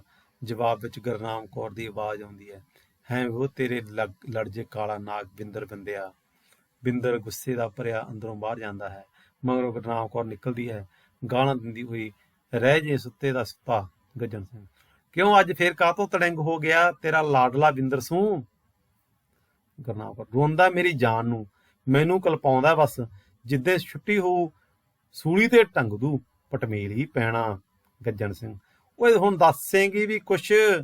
ਗੁਰਨਾਮ ਕੌਰ, ਕਹਿੰਦਾ 200 ਰੁਪਈਆ ਦਿਓ, ਮੈਂ ਬੰਬਈ ਜਾਣਾ ਟੂਰ ਤੇ ਕਾਲਜ ਦੇ ਮੁੰਡਿਆਂ ਨਾਲ। ਗੱਜਣ ਸਿੰਘ, ਰੁਪਈਏ ਦਰਖਤਾਂ ਨੂੰ ਲੱਗਦੇ ਨੇ, ਤੇ ਇੱਥੋਂ ਲਫੜਾ ਨਹੀਂ ਵੱਜਿਆ ਮੂੰਹ ਤੇ? ਸਾਲਾ ਟੂਰ ਦਾ। ਗੁਰਨਾਮ ਕੌਰ, ਵੱਡਿਆਂ ਦੀਆਂ ਰੀਸਾਂ ਕਰਦਾ, ਕਹਿੰਦਾ ਲੰਬੜਦਾਰਾਂ ਦਾ ਪੰਮੀ ਵੀ ਜਾਊ, ਉਹਦਾ ਪਿਓ ਤਾਂ ਫੀਮਾਂ ਵੇਚਦਾ, ਹਰਾਮ ਦਾ ਪੈਸਾ ਹੈ, ਬੰਬਈ ਛੱਡ ਭਾਵੇਂ ਦਿੱਲੀ ਭੇਜ ਦੇ। ਗੱਜਣ ਸਿੰਘ, ਝਮਲਾਇਆ ਤੂੰ ਹੀ ਐ, 5 ਮੰਗੇ 5 ਦੇ ਤੇ, 10 ਮੰਗੇ 10 ਦੇ ਤੇ। ਪੈ ਜਾਂਦਾ, ਅੱਖ ਲੱਗਣੀ ਲੱਗਦੀ ਹੈ। ਅੰਦਰੋਂ ਗੇਲੇ ਦੇ ਘਰੋਂ ਡਾਂਗ ਵੱਜਣ ਦੀ ਖੜਾਕ ਆਉਂਦੀ ਹੈ। ਨਾਲ ਦੀ ਨਾਲ ਸੀਤੋ ਦਾ ਬੂਹ ਦੁਹਾਈ ਇੱਕਦਮ ਤਰਵਕ ਕੇ ਉੱਠਦਾ ਹੈ। ਸੀਤੋ ਅੰਦਰੋਂ ਬਾਹਰ ਆਉਂਦੀ ਹੋਈ, ਬੂਬੇ ਮਾਰਤੀ ਲੋਕੋ, ਬੂਬੂ ਬਚਾਇਓ। ਮਗਰੇ ਗੇਲਾ ਫੋੜਾ ਚੁੱਕੀ ਆਉਂਦਾ ਹੈ। ਗੱਜਣ ਸਿੰਘ ਉੱਠ ਕੇ ਰੋਕਦਾ, ਓਏ ਤੇਰਾ ਦਿਮਾਗ ਨਹੀਂ ਹਿੱਲ ਗਿਆ ਗੇਲਿਆ? ਗੇਲਾ, ਉਹ ਹਟ ਜਾ ਬਾਈ, ਤਪਾ ਕੇ ਮਾਰ ਲੈ ਇਸ ਕੁੱਤੀ ਤੀਵੀਂ ਨੇ। ਆਹੋ ਤਪਾਵਾਂ ਮੈਂ, ਦਾਰੂ ਪੀ ਕੇ ਤੂੰ ਆਵੇਂ? ਮੈਂ ਤਾਂ ਪੀਊਂਗਾ, ਪੀਊਂ, ਹਟਾਏਂਗੀ? ਸੀਤੋ, ਥਾਲ ਪਰੋਸ ਕੇ ਫਿਰ ਮੈਂ ਵੀ ਨਹੀਂ ਰੱਖਦੀ, ਲਿਆ ਜਿਹੜੀ ਮਾਂ ਲਿਆਉਣਾ ਹੈ। ਅੰਦਰ ਗੁਰਨਾਮ ਕੌਰ ਵੀ ਆ ਜਾਂਦੀ ਹੈ। ਗੇਲਾ ਮਾਰਨ ਲਈ ਔੜਦਾ ਹੈ, ਤੇਰੇ ਤਾਂ ਵੱਡੇ ਵੀ ਰੱਖਣਗੇ। ਗੱਜਣ ਸਿੰਘ ਮੂਹਰੇ ਹੋ ਕੇ, ਤੂੰ ਹਟਦਾ ਕਿ ਨਹੀਂ? ਕਿੱਥੇ ਸਾਲੇ ਕੰਜਰ ਨੇ ਦੁਖੀ ਕੀਤਾ ਹੈ, ਫੋੜਾ ਵੀ ਖੋਹ ਲੈਂਦਾ। ਗੁਰਨਾਮ ਕੌਰ ਗੇਲੇ ਨੂੰ ਅੰਦਰ ਲੈ ਜਾਂਦੀ ਹੋਈ, ਚੱਲ ਵੇ ਗੇਲਿਆ, ਐਵੇਂ ਨਹੀਂ ਮਾੜੀ ਜੀ ਗੱਲ ਤੋਂ ਕਲੇਸ਼ ਪਾਈਦਾ, ਰੋਟੀ ਇੱਧਰ ਖਾ ਲੈ। ਸੀਤੋ, ਪਲੰਗ ਵਿਛਾ ਦੀ, ਖੰਡ ਘਿਓ ਪਾ ਦੀ। ਗੇਲਾ ਮਾਰਨ ਆਉਂਦਾ ਹੈ, ਖੜ ਜਾ ਮੈਂ ਤੇਰੀ। ਸੀਤੋ ਬੂਹ ਦੁਹਾਈ ਚੁੱਕ ਲੈਂਦੀ ਹੈ, ਰੌਲਾ ਪਾਉਣ ਲੱਗ ਜਾਂਦੀ, ਕਹਿੰਦਾ ਭਾਵ ਗੱਜਣ ਨਹੀਂ ਹਟਦਾ ਫਿਰ। ਗੱਜਣ ਸਿੰਘ ਦਾ ਗੁੱਸਾ ਵੇਖ ਗੇਲਾ ਪਿੱਛੇ ਹਟ ਕੰਧ ਨਾਲ ਜਾ ਖੜਦਾ। ਗੁਰਨਾਮ ਕੌਰ, ਸੀਤੋ ਮੂੰਹ ਸੰਭਾਲ ਕੇ ਬੋਲ, ਗੱਲ ਕੱਢਿਆ ਕਰ। ਗੇਲਾ ਮੇਰੇ ਪੁੱਤਾਂ ਵਰਗਾ ਹੈ। ਸੀਤੋ, ਪੁੱਤਾਂ ਵਰਗਾ ਤਾਈਓ ਤਾਂ ਲੰਡਾ ਬਣਾ ਕੇ ਬਿਠਾਦਾ ਇੱਕ ਪਾਸੇ। ਗੁਰਨਾਮ ਕੌਰ, ਕਿਉਂ ਨਹੀਂ, ਕੀ ਨਹੀਂ ਦਿੱਤਾ ਤੈਨੂੰ? ਸੀਤੋ, ਦਿੱਤੀਆਂ 7 ਚੁੱਲਿਆਂ ਦੀ ਸਵਾਹ, 4 ਭਾਂਡੇ ਮਾਰੇ ਮੱਥੇ, ਬੁੜੇ ਬੁੜੀ ਦੀ ਗੋਜੀ ਤਾਂ ਪਾਲੀ ਸਾਰੀ ਆਪਦੀ ਢਿੱਡ 'ਚ। ਗੁਰਨਾਮ ਕੌਰ, ਗੋਜੀ ਨਾ ਤਾਂ ਮੈਂ ਨਹੀਂ ਕਹਿੰਦੀ, ਅਸੀਂ ਮਹਿਲ ਉਸਾਰ ਲੈ, ਸ਼ਰਮ ਕਰਿਆ ਕਰ ਕੁਛ, ਸ਼ਰਮ। ਸੀਤੋ, ਸ਼ਰਮ ਕਰ ਤੂੰ, ਜਿਹੜੀ ਇਸ ਕਮਲੇ ਨੂੰ ਪੁੱਤ ਕਰਕੇ ਚੁੰਡੀ ਜਾਨੀ ਐ। ਗੇਲਾ ਭੱਜ ਕੇ ਸੀਤੋ ਦੇ ਮਾਰਦਾ ਹੋਇਆ, ਐਂ ਤਾਂ ਨਹੀਂ ਹਟਦੀ ਕਮਜਾਤ। ਸੀਤੋ, ਬੂਹੇ ਬਾਵਲਾ, ਮੈਨੂੰ ਗੇੜੇ ਖੂਹ ਵਿੱਚ ਧੱਕਾ ਦੇਤਾ, ਹਾਏ ਹਾਏ। ਗੱਜਣ ਸਿੰਘ ਗੁੱਸੇ ਵਿੱਚ ਕੰਬਦਾ ਹੋਇਆ, ਗੇਲਿਆ ਮੇਰੀ ਅੱਖਾਂ ਤੋਂ ਦੂਰ ਹੋ ਜਾ, ਨਹੀਂ ਮੈਥੋਂ ਕੋਈ ਹੋਰ ਕਾਰਾ ਹੋ ਜੂ। ਸੀਤੋ, ਮੈਂ ਤਾਂ ਕਹਿਣੀ ਆ ਤੇਰੇ ਪੁੱਤ ਮਰਨ ਨਹੀਂ ਗੁਰਨਾਮੋ। ਗੁਰਨਾਮ ਕੌਰ, ਪੁੱਤ ਮਰਨ ਤੇਰੇ ਜਿਹਨੇ ਆਉਣ ਸਾਰ ਵਸਦਾ ਰਸਦਾ ਘਰ ਖਖੜੀਆਂ ਵਾਂਗੂ ਪਾੜ ਦਿੱਤਾ। ਗੱਜਣ ਸਿੰਘ ਦੁਖੀ ਹੋ ਕੇ ਗੁਰਨਾਮ ਕੌਰ ਨੂੰ, ਉਹ ਤੂੰ ਹੀ ਵਗ ਜਾ ਅੰਦਰ। ਗੁਰਨਾਮ ਕੌਰ, ਨਾ ਇਸ ਕੰਜਰੀ ਨੂੰ ਕੋਈ ਦੀਨੋ ਦੁਨੀਆ ਦੀ ਜਮਾ ਹੀ ਆਈ ਨਹੀਂ। ਸੀਤੋ, ਤੇਰੇ ਤਾਂ ਦੀਨ ਦੁਨੀਆ ਦੀਆਂ ਝਾਂਜਰਾਂ ਪਾਈਆਂ ਹੋਣਗੀਆਂ। ਗੱਜਣ ਸਿੰਘ, ਨਹੀਂ ਜਾਂਦੀ ਫਿਰ। ਬੁੜ ਕਰਦੀ ਗੁਰਨਾਮ ਕੌਰ ਅੰਦਰ ਚਲੀ ਜਾਂਦੀ ਹੈ। ਤੂੰ ਵੀ ਜਾ ਸੀਤੋ ਅੰਦਰ, ਐ ਚੰਗਾ ਨਹੀਂ ਲੱਗਦਾ ਬੰਦਾ ਆਵਾ ਤਵਾ ਬੋਲਦਾ। ਸੀਤੋ ਉੱਠਦੀ ਹੋਈ, ਮੈਂ ਤਾਂ ਬੋਲਦੀ ਆ ਆਵਾ ਤਵਾ, ਉਹ ਤਾਂ ਪਾਠ ਕਰਦੀ ਹੋ 5 ਗ੍ਰੰਥੀ ਦਾ ਦੋਨੋਂ ਵੇਲੇ। ਚਲੀ ਜਾਂਦੀ ਹੈ। ਗੱਜਣ ਸਿੰਘ ਬੇਚੈਨੀ ਵਿੱਚ ਹੈ, ਉਸਨੂੰ ਪਤਾ ਨਹੀਂ ਲੱਗਦਾ ਕੀ ਕਰੇ, ਅਖੀਰ ਪੈ ਜਾਂਦਾ। ਕੁਝ ਚਿਰ ਪਿੱਛੋਂ ਪੀਤਾ ਆਉਂਦਾ ਹੈ। ਸੋ ਵਿਦਿਆਰਥੀਓ, ਦੇਖਿਆ ਸੀ ਕਿ ਇੱਕ ਜਿਹੜੀ ਨਿਮਨ ਕਿਸਾਨੀ ਨਾਲ ਸੰਬੰਧਿਤ ਪਰਿਵਾਰ ਹੈ ਨਾ, ਉਹ ਵਿਚਾਰੇ ਆਰਥਿਕ ਤੌਰ ਤੇ ਬਹੁਤ ਦੁਖੀ ਹੈ। ਆਰਥਿਕ ਤੌਰ ਤੇ ਦੁਖੀ ਹੋਣ ਕਾਰਨ ਹੀ ਉਹ ਆਪਸ ਦੇ ਵਿੱਚ ਲੜਦੇ ਆ। ਇੱਕ ਇਸ ਤਰ੍ਹਾਂ ਲੱਗਦਾ ਕਿ ਇੱਕ ਦੂਜੇ ਨੂੰ ਹੀ ਅਸੀਂ, ਜਿਵੇਂ ਸਾਡੇ ਨਾਲ ਧੱਕਾ ਹੋ ਰਿਹਾ, ਵੱਡੇ ਭਰਾ ਨੇ ਛੋਟੇ ਭਰਾ ਨੂੰ ਅੱਡ ਕਰਤਾ, ਖੌਰ ਨਹੀਂ ਕਿਉਂ, ਕਿੰਨਾ ਕੁ ਨੁਕਸਾਨ ਕਰਤਾ ਉਹਦਾ, ਅੱਡ ਕਰਕੇ ਤੇ ਜਿਹੜੀ ਵਧੀਆ ਵਧੀਆ ਚੀਜ਼ ਉਹਨੇ ਆਪ ਸਾਹਮਣੇ ਸ਼ਾਇਦ ਉਹਨਾਂ ਦੇ ਮਨ 'ਚ ਹੀ ਵਹਿਮ ਰਹਿੰਦੇ ਆ। ਹਾਲਾਂਕਿ ਜਿਹੜੀ ਆਰਥਿਕ ਸਥਿਤੀ ਹੈ ਉਹ ਦੋਨਾਂ ਪਰਿਵਾਰਾਂ ਦੀ ਡਾਵਾਂਡੋਲ ਹੈ। ਸੋ ਇਹ ਚੀਜ਼ਾਂ ਨਾ ਜਿਹੜੀਆਂ ਇਹ ਛੋਟੇ ਪਰਿਵਾਰਾਂ ਦੇ ਵਿੱਚ ਉੱਭਰਦੀਆਂ, ਜਿਹੜੀਆਂ ਪਿੰਡਾਂ ਦੇ ਵਿੱਚ ਛੋਟੇ ਕਿਸਾਨਾਂ ਦੇ ਵਿੱਚ, ਉਹ ਚੀਜ਼ ਨੂੰ ਇੱਕ ਵਿਸ਼ੇ ਦੇ ਰੂਪ ਦੇ ਵਿੱਚ ਸਾਹਮਣੇ ਲੈ ਕੇ ਆਉਣ ਦੀ ਕੋਸ਼ਿਸ਼ ਕੀਤੀ ਹੈ ਅਜਮੇਰ ਔਲਖ ਨੇ ਬੜੀ ਸਫਲਤਾ ਦੇ ਨਾਲ। ਹੁਣ ਪੀਤੇ ਵਰਗੇ ਜਿਹੜੇ ਪਾਤਰ ਹੈਗੇ ਵਿਦਿਆਰਥੀ, ਉਹ ਇਹਨਾਂ ਨੂੰ ਨਾ ਚੜੀ ਦੀ ਨਾ ਰੱਥੀ ਦੀ, ਇਹ ਰੋਟੀਆਂ ਖਾ ਲੀਆਂ, ਨਸ਼ੇ ਕਰ ਲਏ, ਚਲੋ ਜੀ ਜ਼ਿੰਦਗੀ ਨੂੰ ਆਪਦੇ ਹਿਸਾਬ ਨਾਲ ਗੁਜ਼ਾਰੀ ਜਾਂਦੇ ਆ। ਤੇ ਜਿਹੜੇ ਕਬੀਲਦਾਰ ਬੰਦੇ ਆ, ਗੱਜਣ ਸਿੰਘ ਵਰਗੇ, ਉਹ ਵਿਚਾਰੇ ਕਿਸ ਢੰਗ ਦੇ ਨਾਲ ਦੁਖੀ ਹੋ ਰਹੇ ਆ ਇਹਨਾਂ ਚੀਜ਼ਾਂ, ਕਿਉਂਕਿ 5 ਪਾਜੇ ਨਹੀਂ ਪੂਰੇ ਹੁੰਦੇ, ਆਮਦਨ ਜਿੰਨੀ ਹੈਗੀ ਖੇਤਾਂ ਦੇ ਵਿੱਚੋਂ ਆਉਂਦੀ ਹੈ, ਫਿਰ ਵਿਆਹ ਕਰਨੇ, ਸਾਹੇ ਕਰਨੇ, ਵਿਆਹਾਂ ਦੇ ਉੱਪਰ ਕਿੰਨਾ ਕਿੰਨਾ ਖਰਚ ਹੋ ਜਾਂਦਾ, ਕੁੜੀਆਂ ਦੇ ਵਿਆਹਾਂ ਦੇ ਉੱਪਰ। ਇਹ ਸਮਾਜਿਕ ਜਿਹੜੀਆਂ ਰੋਹ ਰੀਤਾਂ ਕਿਸ ਤਰ੍ਹਾਂ ਇੱਕ ਗਲੇ ਦਾ ਜੰਜਾਲ ਬਣ ਕੇ ਵੀ ਰਹਿ ਗਈਆਂ। ਸੋ ਇਹ ਸਾਰੀਆਂ ਚੀਜ਼ਾਂ ਨੂੰ ਇਹਨੇ ਇਸ ਜਿਹੜਾ ਸੀਗਾ ਨਾਟਕ ਦੇ ਵਿੱਚ ਉਠਾਉਣ ਦੀ ਕੋਸ਼ਿਸ਼ ਕੀਤੀ। ਅੱਗੇ ਦੇਖਦੇ ਨਾਟਕ ਕੀ ਕਹਿੰਦਾ। ਪੀਤਾ, ਕਿਵੇਂ ਚਾਚਾ ਸੂ ਸੌਂ ਗਿਆ? ਗੱਜਣ ਸਿੰਘ ਕੋਈ ਜਵਾਬ ਨਹੀਂ ਦਿੰਦਾ। ਚੰਗਾ ਫਿਰ ਲਾਖ, ਹੁਣ ਤਾਂ ਛਾਂ ਵੀ ਪੂਰੀ ਆਈ ਹੈ ਵੋਟ ਦੀ। ਮਗਰੋਂ ਇਹ ਹੋਕਾ, ਜਿਨ੍ਹਾਂ ਨੇ ਤਕਾਬੀ ਨਹੀਂ ਭਰੀ ਥਾਈ ਵਿੱਚ ਭਾਰਾਓ ਵੀ, ਉਹ ਸਟੈਟੀ ਵਾਲੇ ਆਏ ਆ, ਬੈਠੇ ਆ। ਇਹ ਕਿਸ਼ਤਾਂ ਹੁੰਦੀਆਂ ਜਿਹੜੀਆਂ ਸਟੈਟੀ ਦੀਆਂ, ਉਹਦੀ ਗੱਲ ਕਰਦੇ ਹਨ। ਗੱਜਣ ਸਿੰਘ ਉਬੜ ਬਾਏ ਉੱਠ ਕੇ, ਹੈਂ ਹੋਕਰੇ ਕੌਣ ਮਾਰਦਾ? ਪੀਤਾ, ਹਾਂ ਡਰ ਗਿਆ ਲੱਗਦਾ ਚਾਚਾ ਸੂ, ਇਹ ਤਾਂ ਬਾਰੂ ਚੌਕੀਦਾਰ ਹੈ, ਹੋਕਾ ਦਿੰਦਾ ਤਕਾਬੀ ਦਾ। ਗੱਜਣ ਸਿੰਘ ਪੈਂਦਾ ਹੋਇਆ, ਇਹ ਵੀ ਆ ਗਈ ਮੌਕੇ ਤੇ। ਪੀਤਾ ਆਪਣੇ ਆਪ ਨਾਲ, ਇਹ ਭੈਣ ਦੇਣੇ ਦੀ ਲੰਡੀ ਜੀ ਕਬੀਲਦਾਰੀ ਪੱਬ ਕਿਹੜਾ ਲੱਗਣ ਦਿੰਦੀ ਹੈ ਜੱਟ ਦਾ ਧਰਤੀ ਤੇ। ਦੇਖੋ ਆਹ ਅਸਲ ਦੇ ਵਿੱਚ ਜਿਹੜਾ ਪੀਤਾ ਗੱਲ ਕਹਿ ਗਿਆ। ਇਹ ਕਹਿੰਦਾ ਛੋਟੇ ਛੋਟੇ ਜਿਹੜੇ ਕਬੀਲਦਾਰੀਆਂ, ਛੋਟੇ ਛੋਟੇ ਜਿਹੜੇ ਖਰਚ ਹੈ, ਇਹ ਜਿਹੜਾ ਕਬੀਲਦਾਰ ਬੰਦਾ ਉਹਦਾ ਪੈਰ ਧਰਤੀ ਤੇ ਨਹੀਂ ਲੱਗਣ ਦਿੰਦੀ। ਕਾਸ਼ੀ ਰਾਮ ਆ ਗਿਆ ਅੱਗੋਂ ਭਾਈ, ਜਿਹੜਾ ਉਹ ਇਸ ਇਕਾਂਗੀ ਦੇ ਵਿੱਚ ਸ਼ਾਹ ਬਣਿਆ ਹੋਇਆ। ਕਾਸ਼ੀ ਰਾਮ ਸੇਠ ਆਉਂਦਾ ਹੈ, ਅੰਦਰ ਜਾਂਦਾ ਜਾਂਦਾ ਪੀਤੇ ਨੂੰ ਦੇਖ ਕੇ ਰੁਕ ਜਾਂਦਾ। ਕਾਸ਼ੀ ਰਾਮ, ਕੌਣ? ਪੀਤਮ ਸਿੰਘ ਸਰਦਾਰ ਬੈਠਾ। ਦੇਖੋ ਭਾਸ਼ਾ ਦੇਖੋ ਕਿੰਨੀ ਵਧੀਆ ਹੁੰਦੀ ਹੈ। ਜਿਹੜੇ ਲੋਕ ਪੜ੍ਹੇ ਲਿਖੇ ਹੈਗੇ ਆ, ਜਿਹੜੇ ਸੇਠ ਟਾਈਪ ਲੋਕ ਹੈ, ਕਹਿੰਦਾ ਪ੍ਰੀਤਮ ਸਿੰਘ ਸਰਦਾਰ ਬੈਠਾ। ਪੀਤੇ ਅਮਲੀ ਨੂੰ ਕਹਿੰਦਾ। ਪੀਤਾ, ਕਿਵੇਂ ਕਾਸ਼ੀ ਰਾਮਾ ਘੱਟ ਦਿਸਣ ਲੱਗ ਗਿਆ ਕੁਛ? ਕਾਸ਼ੀ ਰਾਮ ਕੋਲ ਆਉਂਦਾ ਹੈ, ਹੀ ਤੂੰ ਸਿਆਣਾ ਹੈ ਪ੍ਰੀਤਮ ਸਿਆ, ਸਭ ਚੱਲਦੇ ਸਰੀਰ ਦੀਆਂ ਗੱਲਾਂ ਨੇ। ਗੱਜਣ ਸਿੰਘ ਨੂੰ ਵੇਖ ਕੇ, ਲੈ ਗੱਜਣ ਸਿੰਘ ਤਾਂ ਆ ਪਿਆ, ਮੈਂ ਐਵੇਂ ਅੰਦਰ ਮੂੰਹ ਚੱਕੀ ਜਾਂਦਾ ਸੀ। ਵਾਹਿਗੁਰੂ ਕੀ ਫਤਿਹ ਗੱਜਣ ਸਿਆ, ਵਾਹਿਗੁਰੂ ਕੀ ਫਤਿਹ। ਗੱਜਣ ਸਿੰਘ ਉੱਠਦਾ, ਵਾਹਿਗੁਰੂ ਜੀ ਕੀ ਫਤਿਹ। ਕਾਸ਼ੀ ਰਾਮ, ਹੋਰ ਸੁਣਾ, ਲੱਤ ਨੂੰ ਤਾਂ ਹੁਣ ਰਾਮ ਹੈ ਹੁਣ? ਗੱਜਣ ਸਿੰਘ, ਹਾਂ ਹੁਣ ਤਾਂ ਕੁਛ ਮੋੜਾ ਲੱਗਦਾ ਹੈ। ਕਾਸ਼ੀ ਰਾਮ ਮੰਜੇ ਤੇ ਬੈਠਦਾ, ਪੱਟੀ ਸ਼ਹਿਰੋਂ ਕਰਾਉਣੀ ਹੈ ਕੋਈ, ਇੱਥੋਂ ਹੀ ਆਪਣੇ ਸੰਤੇ ਦੇ ਮੁੰਡੇ ਤੋਂ? ਪੀਤਾ, ਤੂੰ ਵੀ ਕਾਸ਼ੀ ਰਾਮਾ ਜਾਣਦਾ ਬੁੱਝਦਾ ਭੋਲੀਆਂ ਗੱਲਾਂ ਕਰਨ ਲੱਗ ਪੈਣਾ। ਇੱਕ ਤਾਂ ਲੱਤ ਟੁੱਟੀ, ਦੂਜੇ ਘਰ ਦੀ ਤੰਗੀ, ਤੇ ਉੱਤੋਂ ਰੱਬ ਤੇਰਾ ਭਲਾ ਕਰੇ ਕੰਮ ਦੀ ਰੁੱਤ। ਸ਼ਹਿਰ ਕਿਹੜੇ ਹਿਸਾਬ ਨਾਲ ਜਾਊ ਬੰਦਾ? ਕੀ ਕਹਿੰਦਾ ਹੈ? ਪੀਤਾ ਕਹਿੰਦਾ ਗੱਲ। ਕਾਸ਼ੀ ਰਾਮ, ਕੁਛ ਵੀ ਕਹਿ ਪੀਤਾ ਸਿਆ, ਬੰਦੇ ਨੂੰ ਆ 5 ਤੱਤ ਦੇ ਪੁਤਲੇ ਨਾਲੋਂ ਕੁਛ ਨਹੀਂ ਪਿਆਰਾ ਹੁੰਦਾ। ਜਾਣ ਨਾਲ ਜਾਣ, ਨਾਲੇ ਆ ਸੰਤੇ ਦਾ ਮੁੰਡਾ ਕਿੱਦਾਂ ਡਾਕਟਰ ਬਣ ਗਿਆ, ਲਾ ਕੇ ਭਿੱਖੀ ਵਾਲੇ ਰਫੂਜੀ ਕੋਲ 6 ਮਹੀਨੇ। ਆ ਧਨੀਆਂ ਟੁੱਟੀ ਜੀ ਬੈਠਕ 'ਚ 4 ਸੀਸੀਆਂ, ਗੱਡ ਕੇ ਪਾਣੀ ਦਾ ਸੂਆ, ਆਖੂ ਕੱਢ 2 ਰੁਪਈਏ, ਭਾਵੇਂ ਅਗਲਾ ਜਾਂਦਾ ਹੀ ਗਲ ਪਰਨੇ ਹੋ ਜੇ। ਪੀਤਾ, ਉਹ ਕੁਛ ਵੀ ਹੋਵੇ ਕਾਸ਼ੀ ਰਾਮਾ, ਆਪਣਾ ਮਾਰੂ ਸ਼ਾਮੇ ਤਾਂ ਸਿੱਟੂ। ਕਾਸ਼ੀ ਰਾਮ ਗੱਲ ਮੁਕਾਉਣ ਦੇ ਇਰਾਦੇ ਨਾਲ, ਹਾਂ ਆਹ ਗੱਲ ਤੇਰੀ ਸਵਾ ਸ਼ੇਰ ਦੀ ਹੈ। ਗੱਜਣ ਸਿੰਘ, ਤੂੰ ਕਿਵੇਂ ਗੇੜਾ ਮਾਰਿਆ ਕਾਸ਼ੀ ਰਾਮਾ?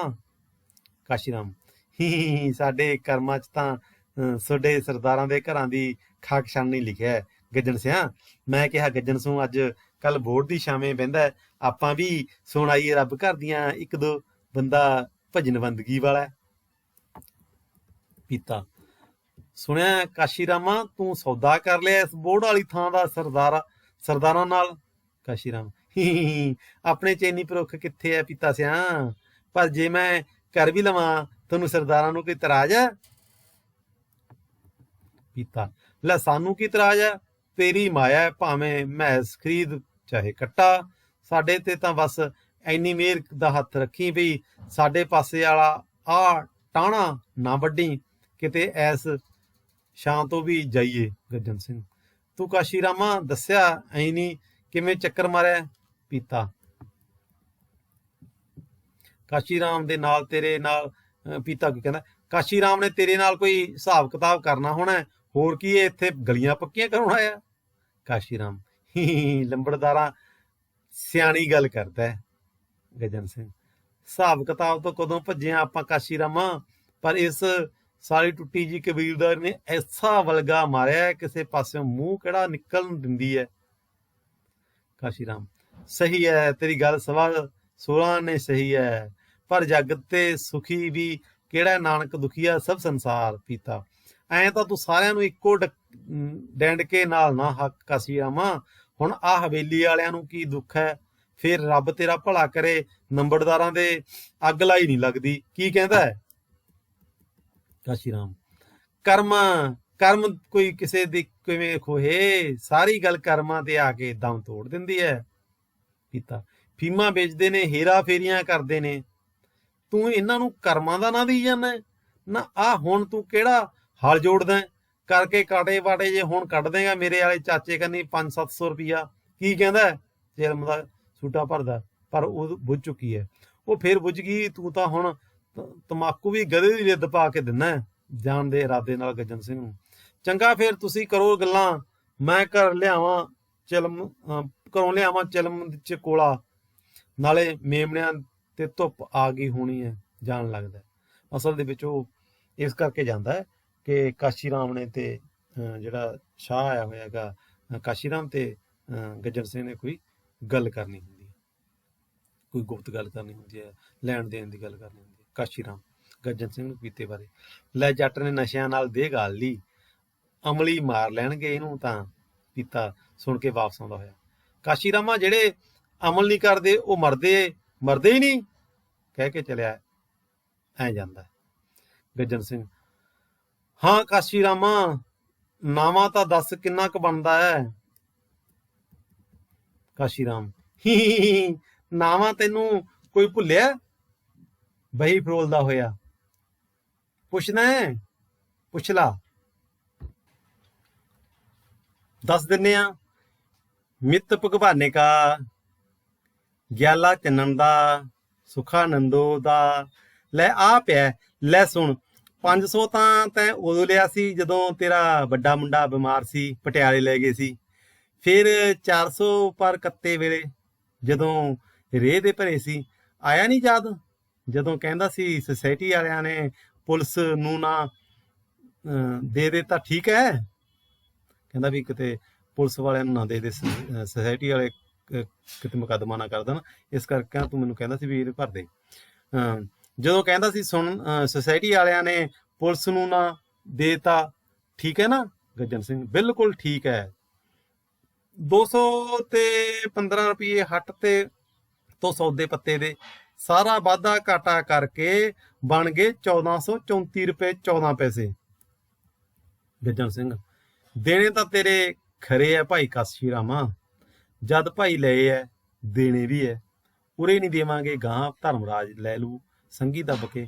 ਪਰ ਕਾਸ਼ੀ ਰਾਮਾ ਹੁਣ ਤੇਰੇ ਕੋਲ ਨਹੀਂ ਲੁਕੋ, ਅਲੀਪੁਰ ਵਾਲਿਆਂ ਨੇ ਮੰਗ ਲਿਆ ਵਿਆਹ ਕੁੜੀ ਦਾ, ਮਹੀਨੇ ਦੇ ਅੰਦਰ ਅੰਦਰ ਤੈਨੂੰ ਭਾਈ ਅਟਕਣਾ ਪਊ ਥੋੜਾ ਚਿਰ। ਗੁਰਨਾਮ ਕੌਰ ਪਿੱਛੇ ਆ ਕੇ ਉਹਨਾਂ ਦੀਆਂ ਗੱਲਾਂ ਸੁਣਨ ਲੱਗ ਪੈਂਦੀ ਹੈ।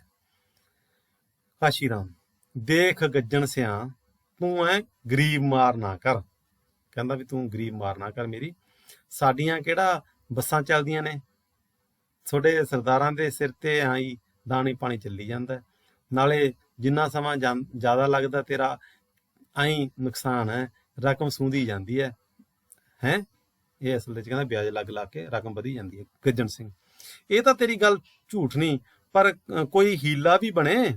ਕਾਸ਼ੀ ਰਾਮ, ਤੂੰ ਫਿਰ ਐਂ ਕਰ, ਪੈਸੇ 2 ਕਿੱਲੇ ਜ਼ਮੀਨ ਤੇ ਕਰਾ ਲੈ, ਨਾਲੇ ਤਾਂ ਜੇ ਤੈਨੂੰ ਬੀਬੀ ਦੇ ਵਿਆਹ ਤੇ ਲੋੜ ਪਈ ਫੜ ਲਈ 500-400, ਆਪਾਂ ਤਾਂ ਇੱਥੋਂ ਨਾਬਰ ਨਹੀਂ, ਨਾਲੇ ਮੇਰਾ ਦਿਲ ਖੜ ਜੂ ਵੀ ਰਕਮ ਡੁੱਬਦੀ ਨਹੀਂ।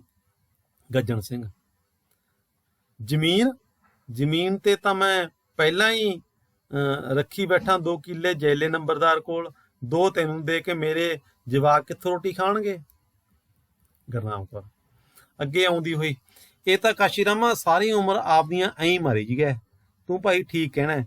ਗੱਜਣ ਸਿੰਘ ਨੂੰ ਕੁੜੀ ਦੇ ਵਿਆਹ ਤੇ ਵੀ ਕੋਈ ਪਾਪੜ बेलेगा ऐं काशी राम तो नहीं फड़ेगा रौनक अगे झोली अड्डेगा फिर काशी ਨੂੰ ਐਂ ਨਾ ਦੇ ਦਈਏ 2 ਕਿੱਲੇ ਨਾਲੇ ਵਿਚਾਰਾ ਪੜਦਾ ਰੱਖਦਾ ਜ਼ਮੀਨ ਆਪਾਂ ਨੂੰ ਹੀ ਦੇ ਦੂ ਹਿੱਸੇ ਤੇ। ਗੱਜਣ ਸਿੰਘ ਕਰਾਰਾ ਹੋ ਕੇ, ਇੱਕ ਗੱਲ ਦੱਸਾਂ, ਮੈਂ ਭੋਏ ਦਾ ਹੁਣ ਊਰਾ ਨਹੀਂ ਰੱਖਣਾ ਕਿਸੇ ਕੋਲ, ਬਸ ਤੂੰ ਜਾ ਕਾਸ਼ੀ ਰਾਮ।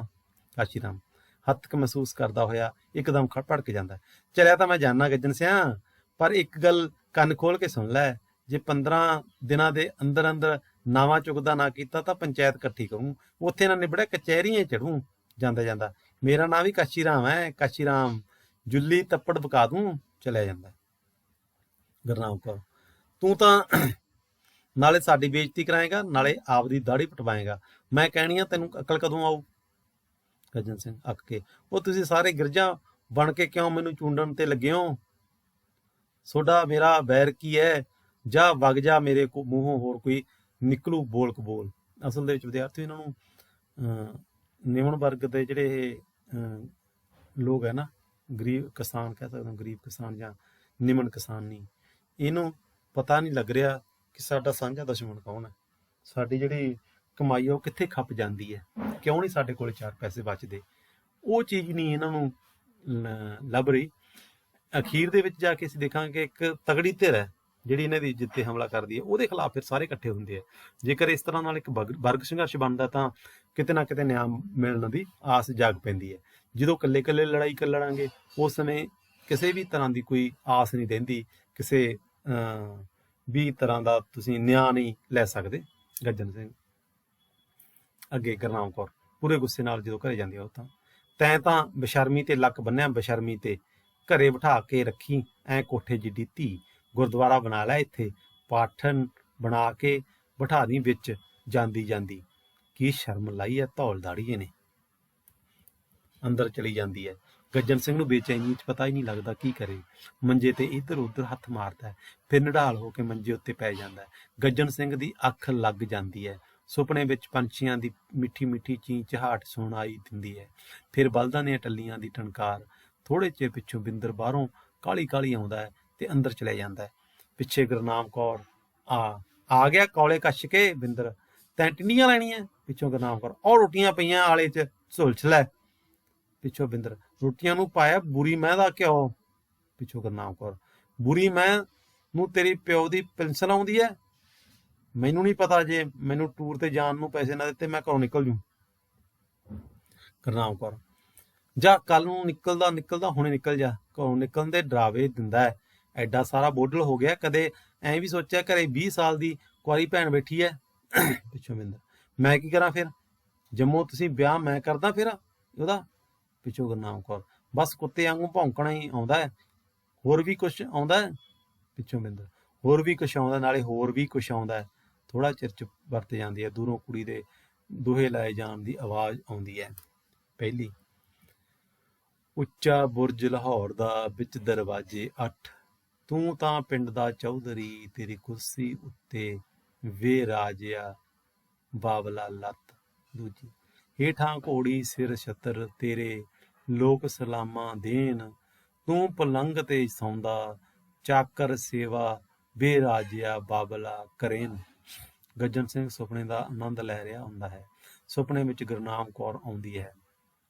ਗੁਰਨਾਮ ਕੌਰ ਤੈਂ ਤਾਂ ਬਸ਼ਰਮੀ ਤੇ ਲੱਕ ਬੰਨਿਆ, ਬਸ਼ਰਮੀ ਤੇ ਘਰੇ ਬਿਠਾ ਕੇ ਰੱਖੀ ਹੈ ਕੋਠੇ ਜਿੱਡੀ ਧੀ, ਗੁਰਦੁਆਰਾ ਬਣਾ ਲੈ, ਪਾਠਣ ਬਣਾ ਕੇ ਬਿਠਾ ਦੀ ਵਿੱਚ, ਕੀ ਸ਼ਰਮ ਲਾਈ ਹੈ ਧੌਲ ਦਾੜੀਏ ਨੇ। ਅਲੋਪ ਹੋ ਜਾਂਦੀ ਹੈ ਸੁਪਨੇ ਵਿੱਚ। ਫਿਰ ਕਾਸ਼ੀ ਰਾਮ ਆਉਂਦਾ। ਕਾਸ਼ੀ ਰਾਮ ਚਲਿਆ ਤਾਂ ਮੈਂ ਜਾਣਾ ਗੱਜਣ ਸਿਆ, ਪਰ ਇੱਕ ਗੱਲ ਕੰਨ ਖੋਲ ਕੇ ਸੁਣ ਲੈ, ਜੇ 15 ਦਿਨਾਂ ਦੇ ਅੰਦਰ ਅੰਦਰ ਨਾਵਾਂ ਚੁੱਕਦਾ ਨਾ ਕੀਤਾ ਪੰਚਾਇਤ ਇਕੱਠੀ ਕਰੂੰ, ਉੱਥੇ ਨਾ ਨਿਬੜਿਆ ਕਚਹਿਰੀਏ ਚੜੂ। ਮੇਰਾ ਨਾਂ ਵੀ ਕਾਸ਼ੀ ਰਾਮ ਹੈ, ਕਾਸ਼ੀ ਰਾਮ ਜੁੱਲੀ ਤਪੜਾ ਬਕਾ ਦੂੰ।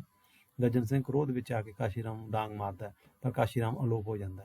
ਅੱਗੋਂ ਪੀਤਾ ਆ ਜਾਂਦਾ ਹੈ। ਪੀਤਾ ਇਹ ਸਭ ਕੁਝ ਦੇਖ ਕੇ ਹੈਰਾਨ ਹੋ ਜਾਂਦਾ। ਪੀਤਾ ਇਹ ਬਹੁਤ ਇੰਪੋਰਟੈਂਟ ਡਾਇਲੋਗ ਹੈ ਵਿਦਿਆਰਥੀਓ। ਕਿਵੇਂ ਚਾਚਾ ਸਿਆ ਖੈਰ ਤਾਂ ਹੈ? ਉਸ ਨੂੰ ਮੁੜ ਮੰਜੇ ਉੱਤੇ ਪਾਉਂਦਾ ਹੋਇਆ ਉਸ ਦੀ ਘਬਰਾਹਟ ਦਾ ਕਾਰਨ ਸਮਝ ਕੇ, ਕੀ ਕਰੇ ਬੰਦਾ ਦੱਸ, ਜੱਟ ਨੂੰ ਤਾਂ ਮੇਰੇ ਸਾਲੇ ਨੂੰ ਨੀਂਦ ਵਿੱਚ ਵੀ ਕਬੀਲਦਾਰੀ ਗਧੀ ਗੇੜ ਪਾਈ ਰੱਖਦੀ ਹੈ।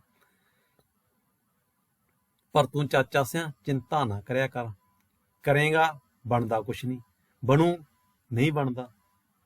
ਹੁਣ ਤੂੰ ਮੇਰੇ ਕਨੀ ਦੇਖ, ਵਿਆਹ ਤਾਂ ਮੈਂ ਕਰਾਇਆ, ਤੀਵੀਂ ਸਾਂਭਲੀ ਮੇਰੇ ਵਾਲੇ ਛੋਟੇ ਭਾਈ ਨੇ, ਮੇਰਾ ਤਾਂ ਨਾ ਹੀ ਹੈ, ਐਂ ਹੈ ਬਸ।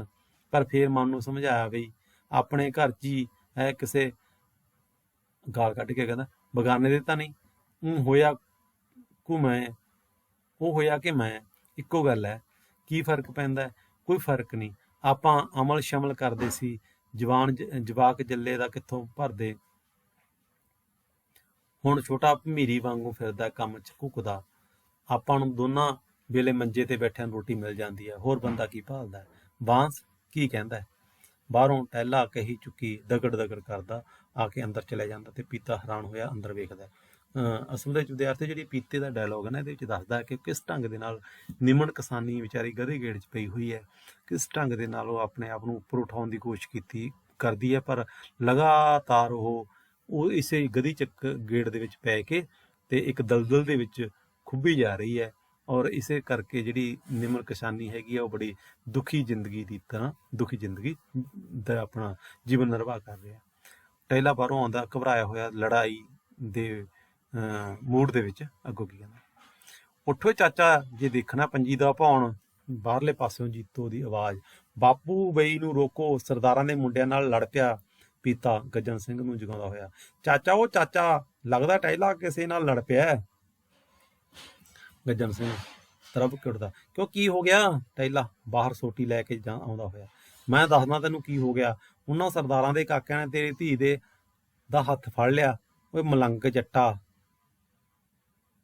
ਗੇਲਾ ਅੰਦਰੋਂ ਆਉਂਦਾ, ਲਲਕਾਰਾ ਮਾਰਦਾ, ਸਲੰਗ ਲਈ ਆਉਂਦਾ। ਸਲੰਗ ਵੀ ਇੱਕ ਉਹ ਹੈਗਾ, ਖੇਤੀ ਦਾ ਸੰਦ ਹੈ, ਮੌਕੇ ਤੇ ਹਥਿਆਰ ਬਣਦਾ ਜਿਹੜਾ। ਲੈ ਲਾਂਗੇ ਉਹ ਸਰਦਾਰਾਂ ਦੀ ਨਿੱਕੀ ਨਾਲ, ਇਹ ਗਾਲ ਕੱਢਦਾ। ਬਿੰਦਰ ਵੀ ਉਸ ਦੇ ਪਿੱਛੇ ਹੀ ਹਾਕੀ ਦੀ ਸਟਿੱਕ ਲੈ ਕੇ ਆਉਂਦਾ ਹੈ। ਗੁਰਨਾਮ ਕੌਰ ਅੰਦਰੋਂ ਸੀਤੋ ਸਮੇਤ ਭੱਜੀ ਆਉਂਦੀ ਹੈ।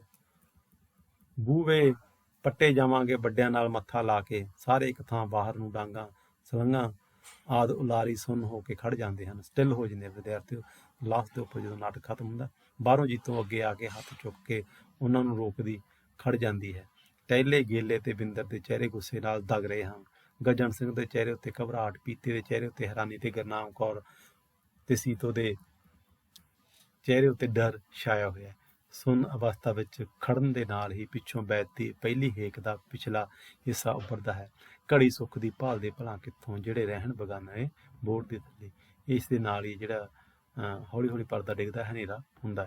ਸੋ ਵਿਦਿਆਰਥੀਓ, ਇਸ ਇਕਾਂਗੀ ਦੇ ਵਿੱਚ, ਇਸ ਨਾਟਕ ਦੇ ਵਿੱਚ ਇਕਾਂਗੀਕਾਰ ਨੇ ਬੜੇ ਹੀ ਵਧੀਆ ਢੰਗ ਦੇ ਨਾਲ ਨਿਮਨ ਕਿਸਾਨੀ ਜਿਹੜਾ ਜੀਵਨ ਹੈਗਾ ਪਿੰਡਾਂ ਦੇ ਵਿੱਚ ਨਿਰਵਾਹ ਹੋ ਰਿਹਾ, ਉਹਦੇ ਦੁਖੀ ਹਾਲਾਤਾਂ ਦਾ ਜ਼ਿਕਰ ਕੀਤਾ ਹੈਗਾ।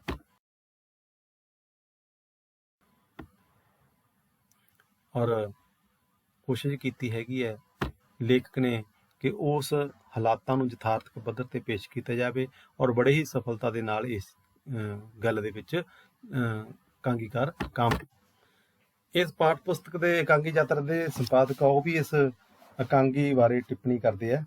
ਕਹਿੰਦੇ ਵੀ ਜਿਹੜੇ ਇਸ ਇਕਾਂਗੀ ਦੇ ਵਿੱਚ ਅਜਮੇਰ ਔਲਖ ਨੇ ਮਾਲਵੇ ਦੀ ਨਿਮਣ ਕਿਸਾਨੀ ਨਾਲ ਸੰਬੰਧਿਤ ਘਟਨਾਵਾਂ ਨੂੰ ਪੇਸ਼ ਕੀਤਾ। ਘੱਟ ਜ਼ਮੀਨੇ ਪਰਿਵਾਰ ਔਖੇ ਸਮੇਂ ਔਖ ਦੇ ਨਾਲ ਦਿਨ ਕੱਟੀ ਕਰਦੇ ਆ, ਆਪਣੀਆਂ ਸਧਾਰਨ ਲੋੜਾਂ ਦੀ ਪੂਰਤੀ ਕਰਨੋਂ ਵੀ ਅਸਮਰੱਥ ਹੈ ਉਹ। ਬਿਲਕੁਲ ਜਿਸ ਤਰ੍ਹਾਂ ਆਪਾਂ ਦੇਖਿਆ ਹੈਗਾ ਇਹਦੀ ਹਾਲਤ ਆਪਣੇ ਗੱਜਣ ਸਿੰਘ ਦੇ ਪਰਿਵਾਰ ਦੀ, ਉਹ ਦੇਖਦੇ ਹਾਂ ਕਿ ਉਹਦੇ ਤੇ ਜਿਹੜੇ ਕਾਸ਼ੀ ਰਾਮ ਕਿੰਨੇ ਪੈਸੇ ਕੱਢ ਜਾਂਦਾ, ਹਜੇ ਵਿਆਹ ਸ਼ਾਹ ਕੋਈ ਕੀਤਾ ਨਹੀਂ ਹੈਗਾ, ਉਦੋਂ ਪਹਿਲਾਂ ਹੀ ਉਹਦੇ ਸਿਰ ਕਿੰਨਾ ਕਰਜ਼ਾ ਹੈ। ਇਸ ਕਰਕੇ ਜਿਹੜੀਆਂ ਮੁੱਢਲੀਆਂ ਲੋੜਾਂ ਉਹ ਵੀ ਪੂਰੀਆਂ ਕਰਨ ਤੋਂ ਅਸਮਰੱਥ ਹੈ। ਉਹਨਾਂ ਦਾ ਜਿਹੜਾ ਮੁੰਡਾ ਹੈ ਕਾਲਜ ਪੜ੍ਹਦਾ, ਉਹਨੂੰ ਟੂਰ ਤੇ ਜਾਣ ਦੇ ਲਈ ਪੈਸੇ ਵੀ ਨਹੀਂ ਦੇ ਪਾਉਂਦੇ। ਇਕਾਂਗੀ ਦਾ ਨਾਇਕ ਗੱਜਣ ਸਿੰਘ ਆਪਣੇ ਪਰਿਵਾਰ ਦੀ ਗੱਡੀ ਬੜੀ ਔਖੇ ਢੰਗ ਨਾਲ ਚਲਾ ਰਿਹਾ।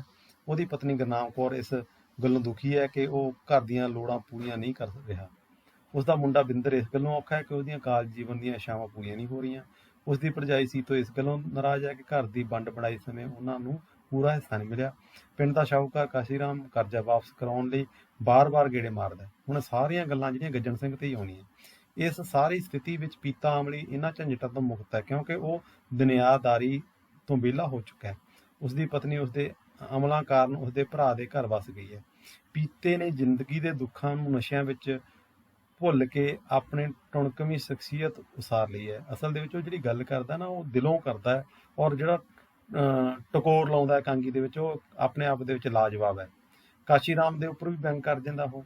ਗੱਜਣ ਸਿੰਘ ਦਾ ਭਰਾ ਗੇਲਾ ਸਾਰੇ ਦੁੱਖ ਸ਼ਰਾਬ ਦੇ ਵਿੱਚ ਭੁਲਾਉਣ ਦੀ ਕੋਸ਼ਿਸ਼ ਕਰਦਾ ਹੈ। ਇਕਾਂਗੀ ਵਿੱਚ ਬਗਾਨੇ ਬੋਹੜ ਦੀ ਛਾਂ ਨੂੰ ਪ੍ਰਤੀਕ ਵਜੋਂ ਵਰਤਿਆ ਗਿਆ, ਭਾਵ ਘੱਟ ਜ਼ਮੀਨੇ ਪਰਿਵਾਰਾਂ ਆਪਣੀਆਂ ਲੋੜਾਂ ਖੁਦ ਪੂਰੀਆਂ ਕਰਨ ਤੋਂ ਸਮਰੱਥ ਨਹੀਂ, ਸਗੋਂ ਇਹ ਉਧਾਰੀ ਜ਼ਿੰਦਗੀ ਗੁਜ਼ਾਰ ਰਹੇ ਹਨ। ਜਿਵੇਂ ਕਾਸ਼ੀ ਰਾਮ ਨੇ ਕਹਿੰਦੇ ਉਹ ਬੋਹੜ ਵਾਲੀ ਥਾਂ ਜਗ੍ਹਾ ਖਰੀਦ ਲਈ ਹੈ, ਇਸੇ ਤਰ੍ਹਾਂ ਜਿਹੜੀ ਉਹਨਾਂ ਦੀ ਜ਼ਿੰਦਗੀ ਹੈਗੀ ਹੈ ਕਾਸ਼ੀ ਰਾਮ ਵਰਗੇ ਲੋਕਾਂ ਦੇ ਉੱਪਰ ਨਿਰਭਰ ਹੈ।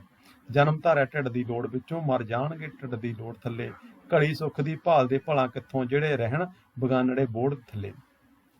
ਯਥਾਰਥਵਾਦੀ ਸ਼ੈਲੀ ਵਿੱਚ ਉਸਾਰਿਆ ਇਹ ਇਕਾਂਗੀ ਮਲਵਈ ਉਪਭਾਸ਼ਾ ਨਾਲ ਸਿੰਗਾਰੀ ਪੇਂਡੂ ਬੋਲੀ ਦਾ ਉੱਤਮ ਨਮੂਨਾ ਹੈ। ਅਜਿਹੇ ਯਥਾਰਥਕ ਰੰਗਣ ਵਾਲੀ ਮਲਵਈ ਜਿਹੜੀ ਬੋਲੀ ਹੈਗੀ ਹੈ, ਭਾਸ਼ਾ ਹੈਗੀ ਹੈ, ਉਹਦੇ ਜਿਹੜੇ ਵਾਰਤਾਲਾਪ ਹੈਗੇ ਉਹ ਪਹਿਲੀ ਵਾਰ ਪੰਜਾਬੀ ਨਾਟਕ ਦੇ ਵਿੱਚ ਅਜਮੇਰ ਔਲਖ ਹੀ ਲੈ ਕੇ ਆਉਂਦਾ। ਇਹ ਇਕਾਂਗੀ ਔਲਖ ਦੀ ਸਰਵੋਤਮ ਇਕਾਂਗੀ ਮੰਨੀ ਜਾਂਦੀ ਹੈ। ਇਸ ਦੀ ਪੇਸ਼ਕਾਰੀ ਨਾਲ ਉਸ ਦੀ ਗੂੜੀ ਪਹਿਚਾਣ ਸਥਾਪਿਤ ਹੋ ਜਾਂਦੀ ਹੈ।